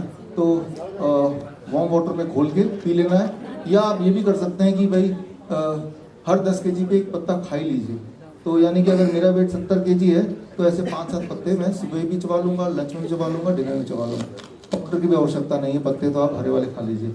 और साथ में जो सुश्रुत में लिखा है तिलकल्क, तिल की एक चटनी, उसकी विधि अभी आपको समझाते हैं। ये चटनी बना के आपको 7 दिन तक लेना है। तिलकल के लिए आपको 4 चीजों की जरूरत है। सबसे पहले तिल, काले तिल, और तिल का तेल, और ये गुड़, और लास्ट इंग्रेडिएंट है अर्क, अर्क का दूध। अब इनकी क्वांटिटी को देख लेते हैं। ये हमने तिल अर्क बना रखा है। तिल को थोड़ा सा रोस्ट करके और पानी के साथ पीस कर हमने ये एक तिल की चटनी बना ली है। अब इसमें हमें तिल का जो तेल है वो करीबन हम लोग डालेंगे 2 चम्मच 10 ml के करीब।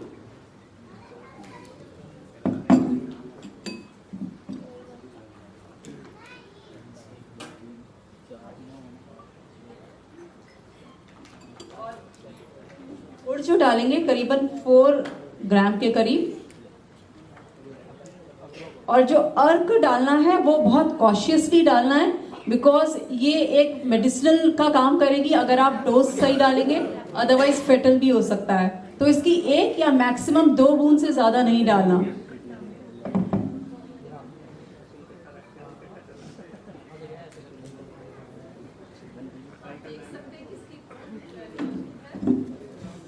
वो निकल रहा है करीबन 1 बूंद। 1 बूंद तो निकल ही गया है, एक और बूंद निकाले जाते हैं। मैक्सिमम 2 बूंद से ज्यादा नहीं होना चाहिए। और अब इसके अंदर बहुत अच्छे से मिक्स करें। ये बड़ा टेस्टी सा चटनी बन गया है। कोई ट्राई करना चाहेगा? जरूरी नहीं कि कुत्ता काटे तभी खाना है इसको, ऐसे भी खा सकते हैं। कौन कौन ट्राई करना चाहता है आप में से? है कोई? आइए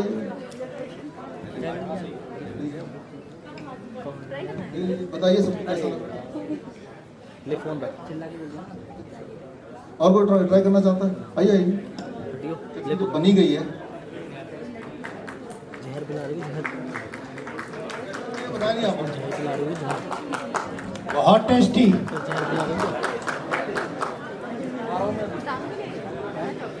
तो ले राजू, इसको ले जाओ।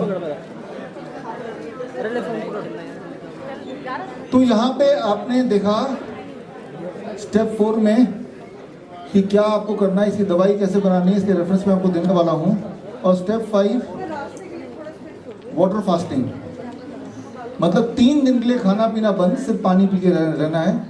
और उसके बाद 4 से 7 दिन के लिए फ्रूट्स एंड वेजिटेबल्स पे रहना है। जैसे DIP टाइप माइनस प्लेट को हम बोलते हैं, रॉ DIP टाइप जिसे बोलते हैं। CAM के स्टूडेंट्स सारे एविडेंसेस जानते हैं इसके। और ये है स्टेप 5, यानी कि ये 7 डेज का प्रोटोकॉल है। ये 7 डेज का प्रोटोकॉल अगर करेंगे तो ये इतिहास में देखा गया, वो एविडेंसेस भी हम शेयर करते हैं। वो एविडेंसेस स्टेप 1 जो वॉशिंग है, राइट, धोना चाहिए इमीडिएटली।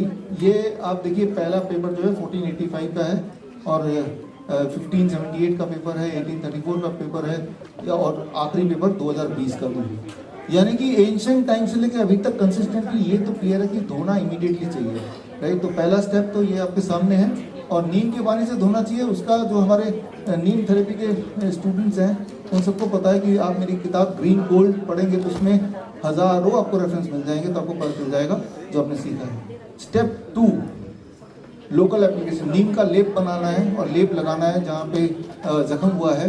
तो उसके रेफरेंसेस भी इस किताब के अंदर आप ढेर सारे देख सकते हैं। Step 3 heat treatment. Heat treatment यानी कि सोना बाद 10 मिनट, दिन में कितनी बार? 3 बार। कितने दिन तक? 7 दिन तक, ठीक है ना। इसके रेफरेंसेस आपके आंखों के सामने हैं। ये बात पहली बार 1866 में ये डिस्कवर की गई थी कि अगर कोई पेशेंट एडवांस स्टेज में भी है, जिसको पूरे सिम्टम आ भी गए हैं, तो भी ये हीट ट्रीटमेंट बड़ी तेजी से काम करता है। और इसमें आप ये टेक्स्ट में एज इट इज वहां से उठाया है। A single vapor bath is sufficient to prevent hydrophobia by eliminating the virus. Nevertheless, for the sake of greater security, I caused 7 to be taken in as many days at a temperature of from 42 degree to 48 degree. ये हूबहू Indian medical gadget अक्टूबर 1866। Lancet में भी सिमिलटेनियसली उसी वक्त आया था। 1866 में Lancet में भी आया था। लैंसेट दुनिया का नंबर 1 जर्नल माना जाता है। और वो जर्नल के लंदन ऑब्जर्वर में भी सेम चीज़ आई हुई है। उसके आगे का हिस्सा आप देख रहे हैं। और इसे टर्किश बात बोलते हैं, कुछ लोग इसे वेपर बात बोलते हैं, कुछ लोग इसे स्टीम सोना बोलते हैं, राइट। तो इसके कई सारे नाम हैं सब सेम ही। ये ब्रिटिश मेडिकल जर्नल 1888 आप देख रहे हैं। और यही सारी चीज़ें हमारे सुश्रुत संहिता में लिखी है, चरक में लिखा है, हिपोक्रेटिक टेक्स्ट में है। तो ये सारे कंसिस्टेंटली सेम ही चीज़ बोल रहे हैं। किसी भी तरह का वायरस अटैक अगर हो, नॉट जस्ट रेबीज, अगर आप स्टीम बाथ कर लेते हैं अच्छी तरह से दिन में 3 बार, तो वायरस का इफेक्ट खत्म हो जाता है। That is what is the evidence, right. तो अब चौथा एविडेंस जो स्टेप है ओरल मेडिकेशन, नीम लीव का सेवन और तिल का चटनी। तो ये जो एविडेंस है उसके लिए ये सारे रिसर्च पेपर आप अपने आंखों के सामने देख रहे हैं। और 5वां स्टेप कि water fasting for 3 days followed by that 4 से 7 दिन तक आपको vegetable fruit and vegetable fasting, इसके भी एविडेंसेस आप यहाँ पे देख ही रहे हैं। तो अभी तक पिछले 4000 सालों के सारे एविडेंस को मिला के एक ऐसा ट्रीटमेंट जो सेफ हो और इफेक्टिव हो, वो हमें कुछ नुकसान ना पहुंचाए और हमारे ठीक होने के चांसेस बढ़ा दे, तो वो ये 7 days एंटी रेबीज प्रोटोकॉल आपके आंखों के सामने है। अब इसको कंक्लूड करते हैं। अगर आप कुत्ता काटेगा तो क्या करना है? तो बेस्ट तो है कि 7 days एंटी रेबीज प्रोटोकॉल कर ही लीजिए। और उससे कम इफेक्टिव सिर्फ धो तो लीजिए कम से कम, उससे भी कम इफेक्टिव कुछ मत कीजिए, लेकिन वैक्सीन मत लगाइए, राइट। कुछ नहीं करना भी बेटर है, कुछ नहीं करना भी इलाज है यहाँ पे, कि आप उसको छेड़ नहीं रहे वैक्सीन लगा के, राइट। तो यानी कि vaccine is a modern superstition. फिर से हम बात करें रेबीज की वैक्सीन की, या फिर से हम बात करें आजकल के HPV वैक्सीन की। HPV वैक्सीन आपको बोला जा रहा है कि HPV वैक्सीन क्यों लगाना चाहिए? कि आने वाले दिनों में 30 साल बाद आपको सर्वाइकल कैंसर ना हो, ये बोला जा रहा है ना।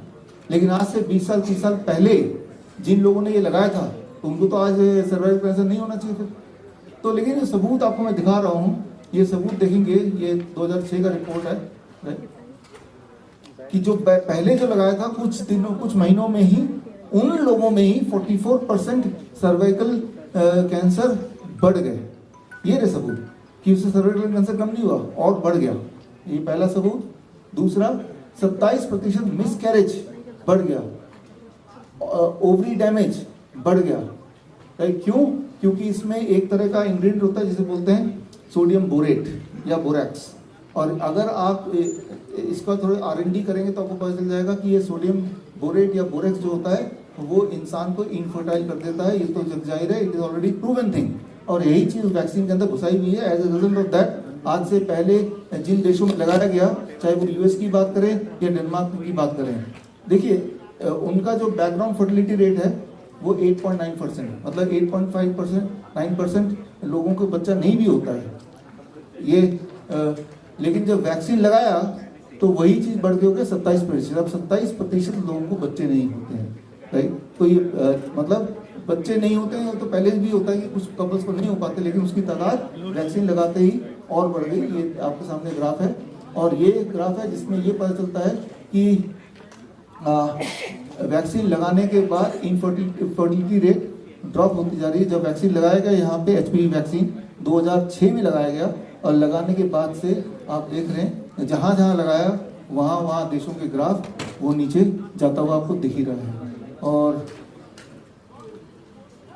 ये जो वैक्सीन भारत में लगाई जा रही है उनमें से एक वैक्सीन है गर्डासिल। गर्डासिल का जो अपना उसका अगर पेपर पढ़ेंगे, उनकी अपनी वेबसाइट में पढ़ेंगे जाके, तो उसमें अगर या FDA के वेबसाइट में जाके पढ़ेंगे तो उसमें जो इसके साइड इफेक्ट लिखे हैं वो आपकी आंखों के सामने इतने हैं कि मैं अभी पढ़ ही नहीं सकता, पढ़ूंगा तो और चीज़ें हमारे टाइमलाइन में है। तो ये सारे उसके साइड इफेक्ट है। और अब 2020 का पेपर देखें कि अभी तक 2020 तक कई देशों में HPV वैक्सीन लगे हुए कई साल भी हो गए थे। उन सारे डेटा को जब मिलाया तो क्या ये पाया गया कि HPV वैक्सीन से वाकई में सर्वाइकल कैंसर कम हो गया? इसका उल्टा पाया गया, सर्वाइकल कैंसर तो बढ़ गया, साथ में इनफर्टिलिटी रेट भी बढ़ गई। और ये फाइनल 2020 का रिपोर्ट आपके आंखों के सामने है। ये journal of royal society of medicine का 2020 का जर्नल देखेंगे तो ये सारा जो मैं बता रहा हूँ विश्वरूप.com/HPV में जाएंगे तो ये सारा पेपर वगैरह सारे स्लाइड ये मिल जाएंगे आपको। ये तो थोड़े से स्लाइड ऐसे भरपूर और स्लाइड भी मिलेंगे जिससे आपको पता चल जाएगा कि अभी जो खेल चल रहा है, जबकि हम यहाँ बैठे हैं, इस वक्त हम बैठे हैं, इसी वक्त भारत के कई सारे स्कूलों में छोटे बच्चों को राइट नाउ यही वाला वैक्सीन लगाया जा रहा है, राइट नाउ, राइट। तो अब अगर सर्वाइकल कैंसर से आपको बचाव करना ही है तो क्या उसका कोई उपाय है? इस पे रिसर्च हुआ और ये रिसर्च भारत पे हुआ और ये रिसर्च पेपर है 2013 की। और उस रिसर्च से निकल के आया कि अगर हम अपने खाने और पीने को साफ सुथरा कर लें और न्यूट्रिशन को इम्प्रूव कर लें तो सर्वाइकल कैंसर या कोई और कैंसर के होने के चांसेस अपने आप खत्म हो जाते हैं। सर्वाइकल कैंसर जो है वो हाइजीन का कैंसर है। आप न्यूट्रिशन को ठीक कर लो, पानी को क्लीन कर लो, गंदगी हटा दो तो ये नहीं हो सकता। ये रहा भारत के ऊपर ही जो किया गया था रिसर्च, वही मैं आपको दिखा रहा हूँ 2013 का। तो अगर सही मायने में इतनी चिंता है तो पानी को साफ करने की चिंता होनी चाहिए, खाना को साफ करने की चिंता होनी चाहिए, खाना क्या पेस्टिसाइड फ्री होना चाहिए, खाने के अंदर पेस्टिसाइड ना हो इस बात की चिंता करनी चाहिए। That's be the main thing, है ना। तो जो कि गवर्नमेंट को करना चाहिए, या अगर गवर्नमेंट नहीं कर रही तो फिर अब कौन करेगा? अब हमें करना चाहिए। हमारे देश में आज भी ऐसे लोग हैं जो इसकी चिंता करते हैं। उनमें से कुछ लोग यहाँ पे आए हुए हैं। अभिनव आप बैठे, अभिनव, और आपके साथ अपने मित्र हैं दिलदार जी, आइए आइए। कि गारंटी तो एक वो ही दे सकता है जिसने आपको पैदा किया है, वो और कि ऊपर वाला, और कोई भी गारंटी नहीं दे सकता है। लेकिन ऊपर वाला जो जो चीज से आपको बनाया है वो चीज अगर आप फॉलो करेंगे तो आपका जो भी कुछ प्रॉब्लम है आपका बॉडी में वो तुरंत ही ठीक हो जाएंगे। और सिर्फ मैंने सरकार जो रॉ DIP डाइट है वो रॉ DIP डाइट 1 महीने तक उसको फॉलो किया। आफ्टर 15 डेज उसका जो रिपोर्ट था वो बहुत ही कम हो गया था। वो 3000 और 2000 से घट के वो शायद 300 और 400 में आ गया था। और फिर 1 महीने के बाद जब मैंने रिपोर्ट किया तो ये आपके सामने है। तो बस यही कहना था। पहले सबको नमस्कार। एक्चुअली मेरा के साथ मुलाकात हुआ 7 दिसंबर 2025 में।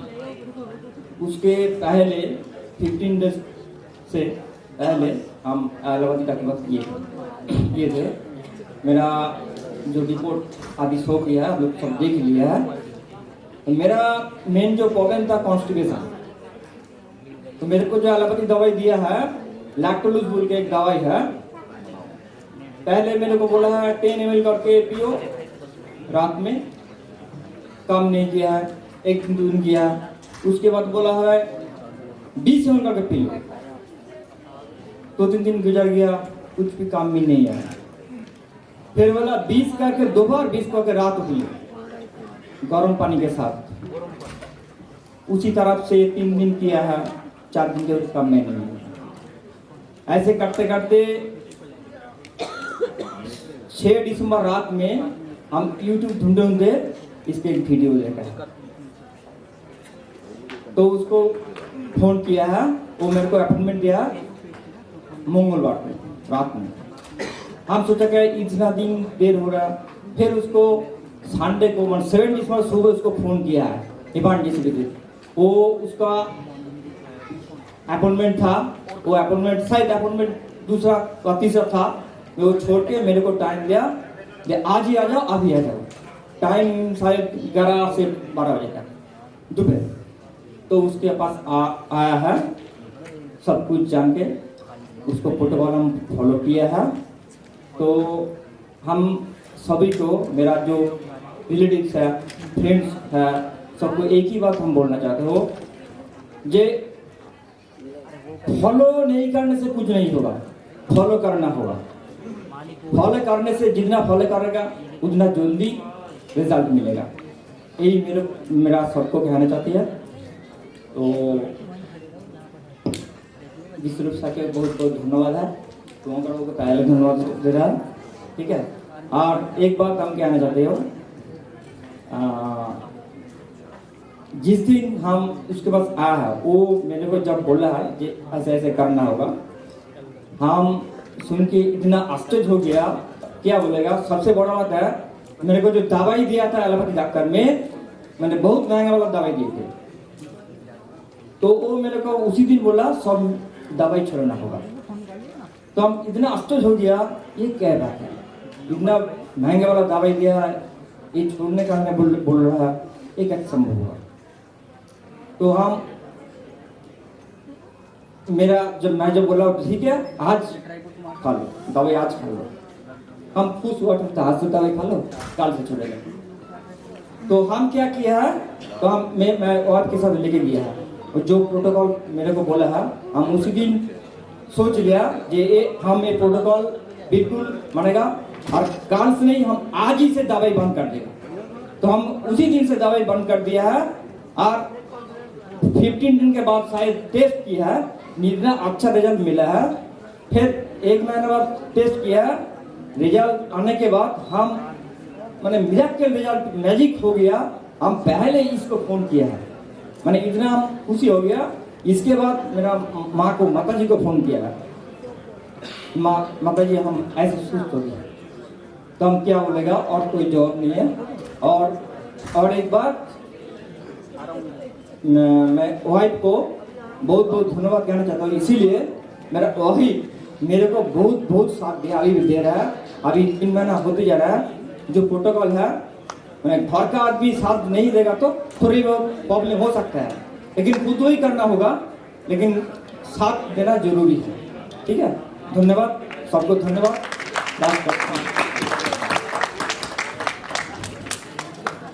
तो आपने भी हमारे डाइटिशियन शुभंकर दास को देखा, एक क्लिनिक भी देख लीजिए। आपको तो मल्टीपल लोकेशन में डॉक्टर बीआरसी क्लिनिक है, और उनमें से एक क्लिनिक का फोटो देख ही रहे अपने पास सामने। और ये जो रिपोर्ट्स हैं जो अभी उत्पल ने बताया, ये सारे रिपोर्ट्स भी आप एक्सेस कर सकते हैं विश्वरूप.com/ मॉडर्न सुपरस्टिशन में जाके एक रिपोर्ट। इम्पोर्टेंट तो ये है कि इंसान आपके सामने खड़ा है, लेकिन रिपोर्ट भी हमारे पास है। तो आपने यहाँ तक आके, आप कहाँ रहते हैं? कोलकाता में रहते हैं? कोलकाता से यहाँ पे आए स्पेशली अपनी बात बताने। सिंगूर वेस्ट बंगाल। मैं मेरा घर है, मेरा गांव का नाम है Tahirpur, post Nanda, PS Singur, district Hooghly और स्टेट वेस्ट बंगाल, वही समान है।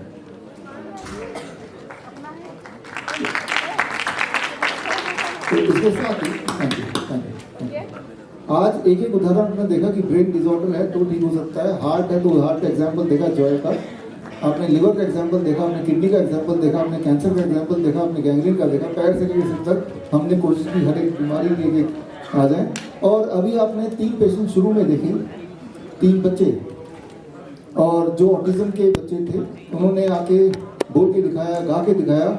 और हमारे ऐसे और भी बच्चे जो यहाँ पे लाइव जुड़े हुए हैं आज, जो ठीक होने के बाद उन्होंने पेंटिंग किया और आपने वो पेंटिंग एग्जीबिशन यहाँ पे विजिट किया, और आप में से कुछ लोगों ने वो पेंटिंग पसंद किया।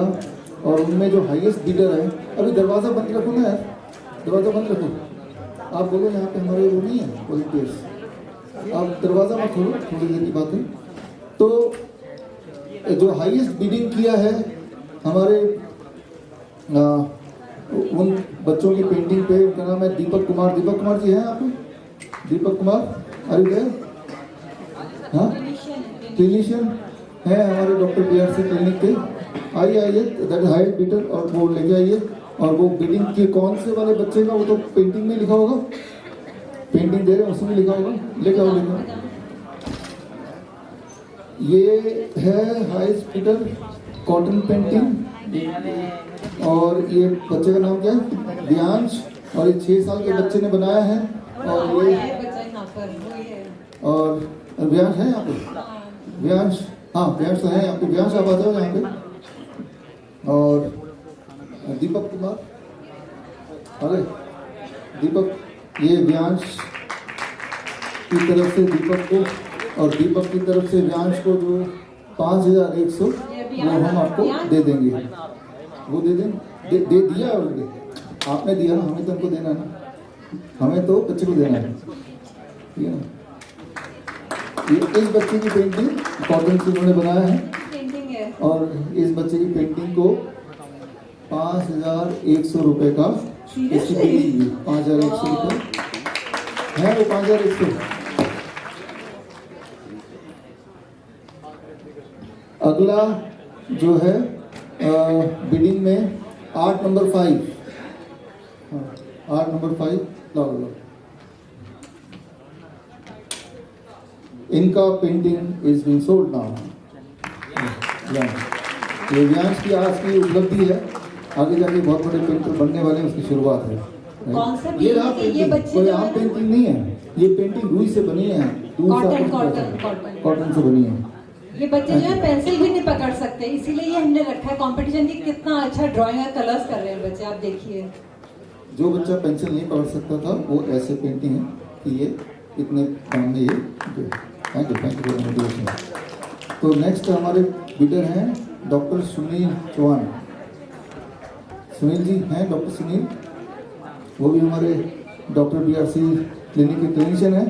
आपने 1000 रुपये में 8 नंबर 5 को आपने बिड किया, and that is the highest bid. और डॉक्टर सुनील चौहान आप हैं? आप अगला हमारे बिडर हैं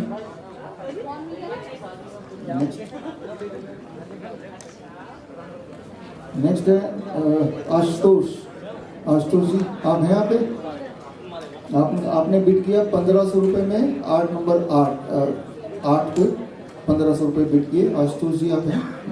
आशुतोष मित्तल जी। राजीव दास, आपने जो 8 नंबर 9 है, जो आर्ट वर्क 9 है, उसमें 2000 रुपये का बिड से आपने उसको खरीदा है।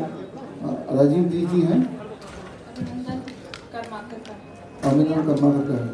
एंड डॉक्टर श्वेता झा, आपने बिड किया 8 नंबर 7 पे 1200 रुपये में। डॉक्टर श्वेता हृदय आ रहे हैं? कहाँ पे गए? बिडर शहजादा आलम 1000 रुपये की बिडिंग की है for which artwork by Ayansh राज।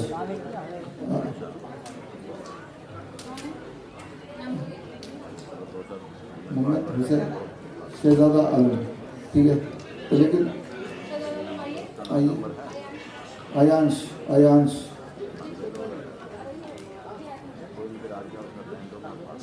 हाँ, और ये बिडिंग, अच्छा ये आयांश का की बिडिंग किस नहीं, इसकी बिडिंग किसने जीता था? Child is not here. अच्छा ठीक है, ओके ग्रेट। श्वेता का प्लीज कम।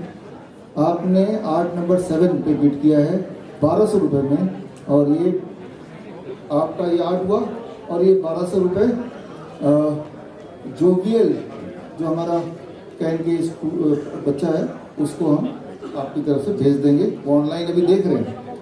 Thank you. और योगेश मित्तल जी ने बिड किया आर्ट नंबर 3 पे 1500 रुपये में, और ये आर्ट वर्क है सुमित्रा का। योगेश मित्तल जी हैं यहाँ पे हैं, तो योगेश मित्तल जी को ये आर्ट वर्क दे देंगे, और योगेश मित्तल जी ने इनको जो 1500 रुपये दिए हैं वो सुमित्रा यानी कि बच्ची को हम भेज देंगे।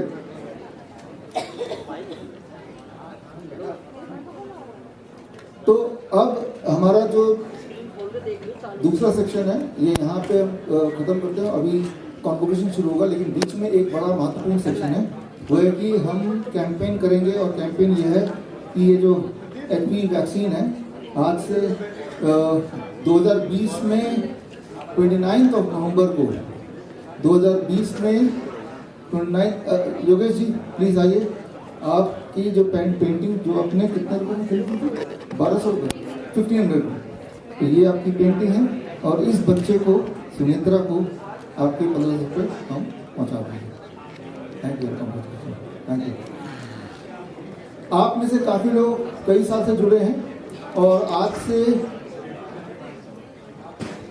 6 साल पहले 2020 में इसी हॉल में के बाद इनको पता चला कि हमारे शहर में भी क्लिनिक है, तो इन्होंने मुझसे कांटेक्ट किया। मेरे से कांटेक्ट करने के बाद तब ये मेरे पास आया, तो एक उत्साह इनके अंदर मैंने देखा, एक करने का जज्बा मैंने देखा, और मुझे भी लगा था ये अच्छे से कर भी लेंगे। और अकेले आए थे मेरे पास में, ये कोई डर नहीं था इनके अंदर, और पूरा प्रोटोकॉल इन्होंने पूरी ईमानदारी के साथ में फॉलो किया। और 8 से 9वें दिन के अंदर इनकी कॉल आई, 8 से 9वें दिन बोले कि मेरी गांठ पूरी तरीके से गायब हो गई है। तो ये गांठ इनको थी पहले, और 1 महीने के बाद में फिर इनकी फोटो ली गई। तो ये पिक्चर बात 1 महीने बाद की, फिर 3 महीने इनको मैंने डाइट कराई। 3 महीने के बाद अब इनको पूरे 6 महीने हो चुके हैं, और 6 महीने पूरी तरीके से ठीक है, सारे लक्षण इनके जा चुके हैं, और अभी तक इन्होंने गेहूं की रोटी तक भी नहीं खाई है। और कुछ पेशेंट मेरे पास आते बोलते हैं कि रोटी नहीं खाएंगे तो वजन कम हो जाएगा, पतले हो जाएंगे, सूख जाएंगे, जबकि इनका वजन बढ़ा है सिर्फ फल और सलाद से। और कुछ नेचुरोपैथिक थेरेपी इन्होंने की है, साथ में हमारी सनलाइट है, जीरो वॉल थेरेपी है, अनेक थेरेपी इन्होंने की है। बाकी सभी को मेरा नमस्कार जी। मैं जिला बुलंदशहर का रहने वाला हूँ, और मुझे 2024 में कैंसर अटैक हुआ था, और जब कैंसर की रिपोर्ट सामने आई तो फिर पूरा परिवार हमारा हिल गया, कैंसर के नाम सुनते ही हिल गया। तो कैंसर कोई इतनी बड़ी बीमारी नहीं है, बस उसका सामना करना आना चाहिए हमें जी, क्योंकि एलोपैथी में तो इसका इलाज है ही नहीं। एलोपैथी के चक्कर जाल में ना फंसे, मेरा यही रिक्वेस्ट है आप सभी से कि एलोपैथी के चक्कर में जाल में ना फंसे। उसके जाल में फंस के मैंने पूरा अपना चेहरा कटा लिया है, यहाँ से पूरी ये मेरा दाढ़ ऊपर में निकली हुई है ना। तो फिर उसके 3 महीने बाद, ऑपरेशन होने के 3 महीने बाद मेरे दोबारा से यहाँ पे चीख करनी शुरू हो गई। ठीक है जी, मैंने उन डॉक्टर से बोला सर जी ये क्या हुआ, वो बोले भैया ये दोबारा फिर आएगा, तिबारा भी आएगा, चौबारा भी आएगा। मैं जब आपके यहाँ इसका इलाज नहीं था तो मेरा ऑपरेशन क्यों किया आपने? उनके पास कोई जवाब नहीं था इस बात का। ठीक है, मेरे पास बीआरसी सर की एक वीडियो फोन पे मैं देख रहा था, तो एक वीडियो मिली मुझे, मैंने वो घर पे रह के फॉलो करी, तो उससे मुझे राहत मिली। फिर मैंने सोचा, जब बीआरसी सर बताते हैं कि हमारे क्लिनिक बहुत है, तो मैंने अपने शहर में ही क्लिनिक ढूंढना शुरू कर दिया। मुझे इनका क्लिनिक मिला, वहाँ मैंने जाके डाइट फॉलो करी, इन्होंने चार्ट दे दिया मुझे, घर पे रह के ही मैंने अपना इलाज कर लिया। अब मैं स्वस्थ हूँ, ठीक हूँ, बढ़िया हूँ। बहुत ही आसान शब्दों में इन्होंने सारी हिस्ट्री अपनी समझाई। और पहले जो जहाँ पे इलाज चल रहा था वो बिल्डिंग कुछ ऐसा दिखता है, all India institute of medical science Delhi वाला है। और डाइटिशियन पवन कुमार यादव जी का क्लिनिक जो है वो ये रहा आपकी आंखों के सामने। तो एक जो अभी का जो मॉडर्न सुपरस्टिशन है, मॉडर्न सुपरस्टिशन कि जितनी बड़ी बिल्डिंग होगी उतना अच्छा इलाज होगा, इस चीज़ से मैं आपको बाहर निकालना चाहता हूँ, इसीलिए आपको तस्वीर दिखा रहा हूँ। और आप यहाँ तक आए, आपने मोटिवेट किया, आपने अपने, और इनके सारे रिपोर्ट्स इनको देखने हैं। एक रिपोर्ट तो ये खुद है, आप चाहे तो अभी फिजिकली यहाँ पे है ही है, आप देख सकते हैं कि कोई जख्म है कि नहीं है। और जिनको सिर्फ रिपोर्ट पेपर देखना है तो वो हमारे वेबसाइट पे wishnu.com/medical सुपरस्टिशन में जाके इनके रिपोर्ट भी देख सकते हैं। आप आए, आपके लिए ये होंगे।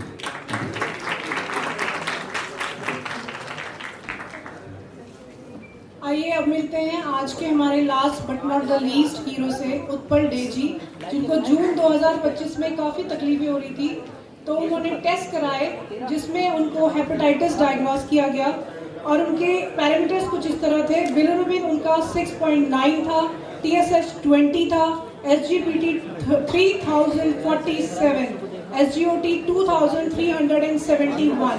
और ये सिचुएशन आप समझ सकते हैं कि कितनी घबराने वाली होगी अगर आपके SGOT SGPT इस लेवल पे इंक्रीज हो। तो वो हमारे एक्सपर्ट डाइटिशियन शुभंकर दास जी से मिले और उनका प्रोटोकॉल फॉलो किया उन्होंने उनकी मदद की।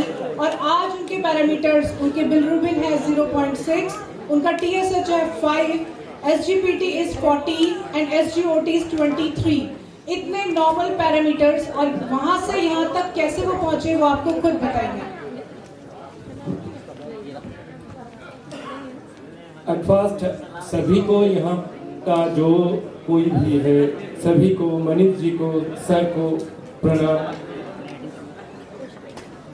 ये जो पेशेंट है उत्पल दे, इसने बहुत अच्छा किया था कि जब भी ये डिटेक्ट होने के बाद वो कहीं भी नहीं गया, वो सीधा मेरे पास आया।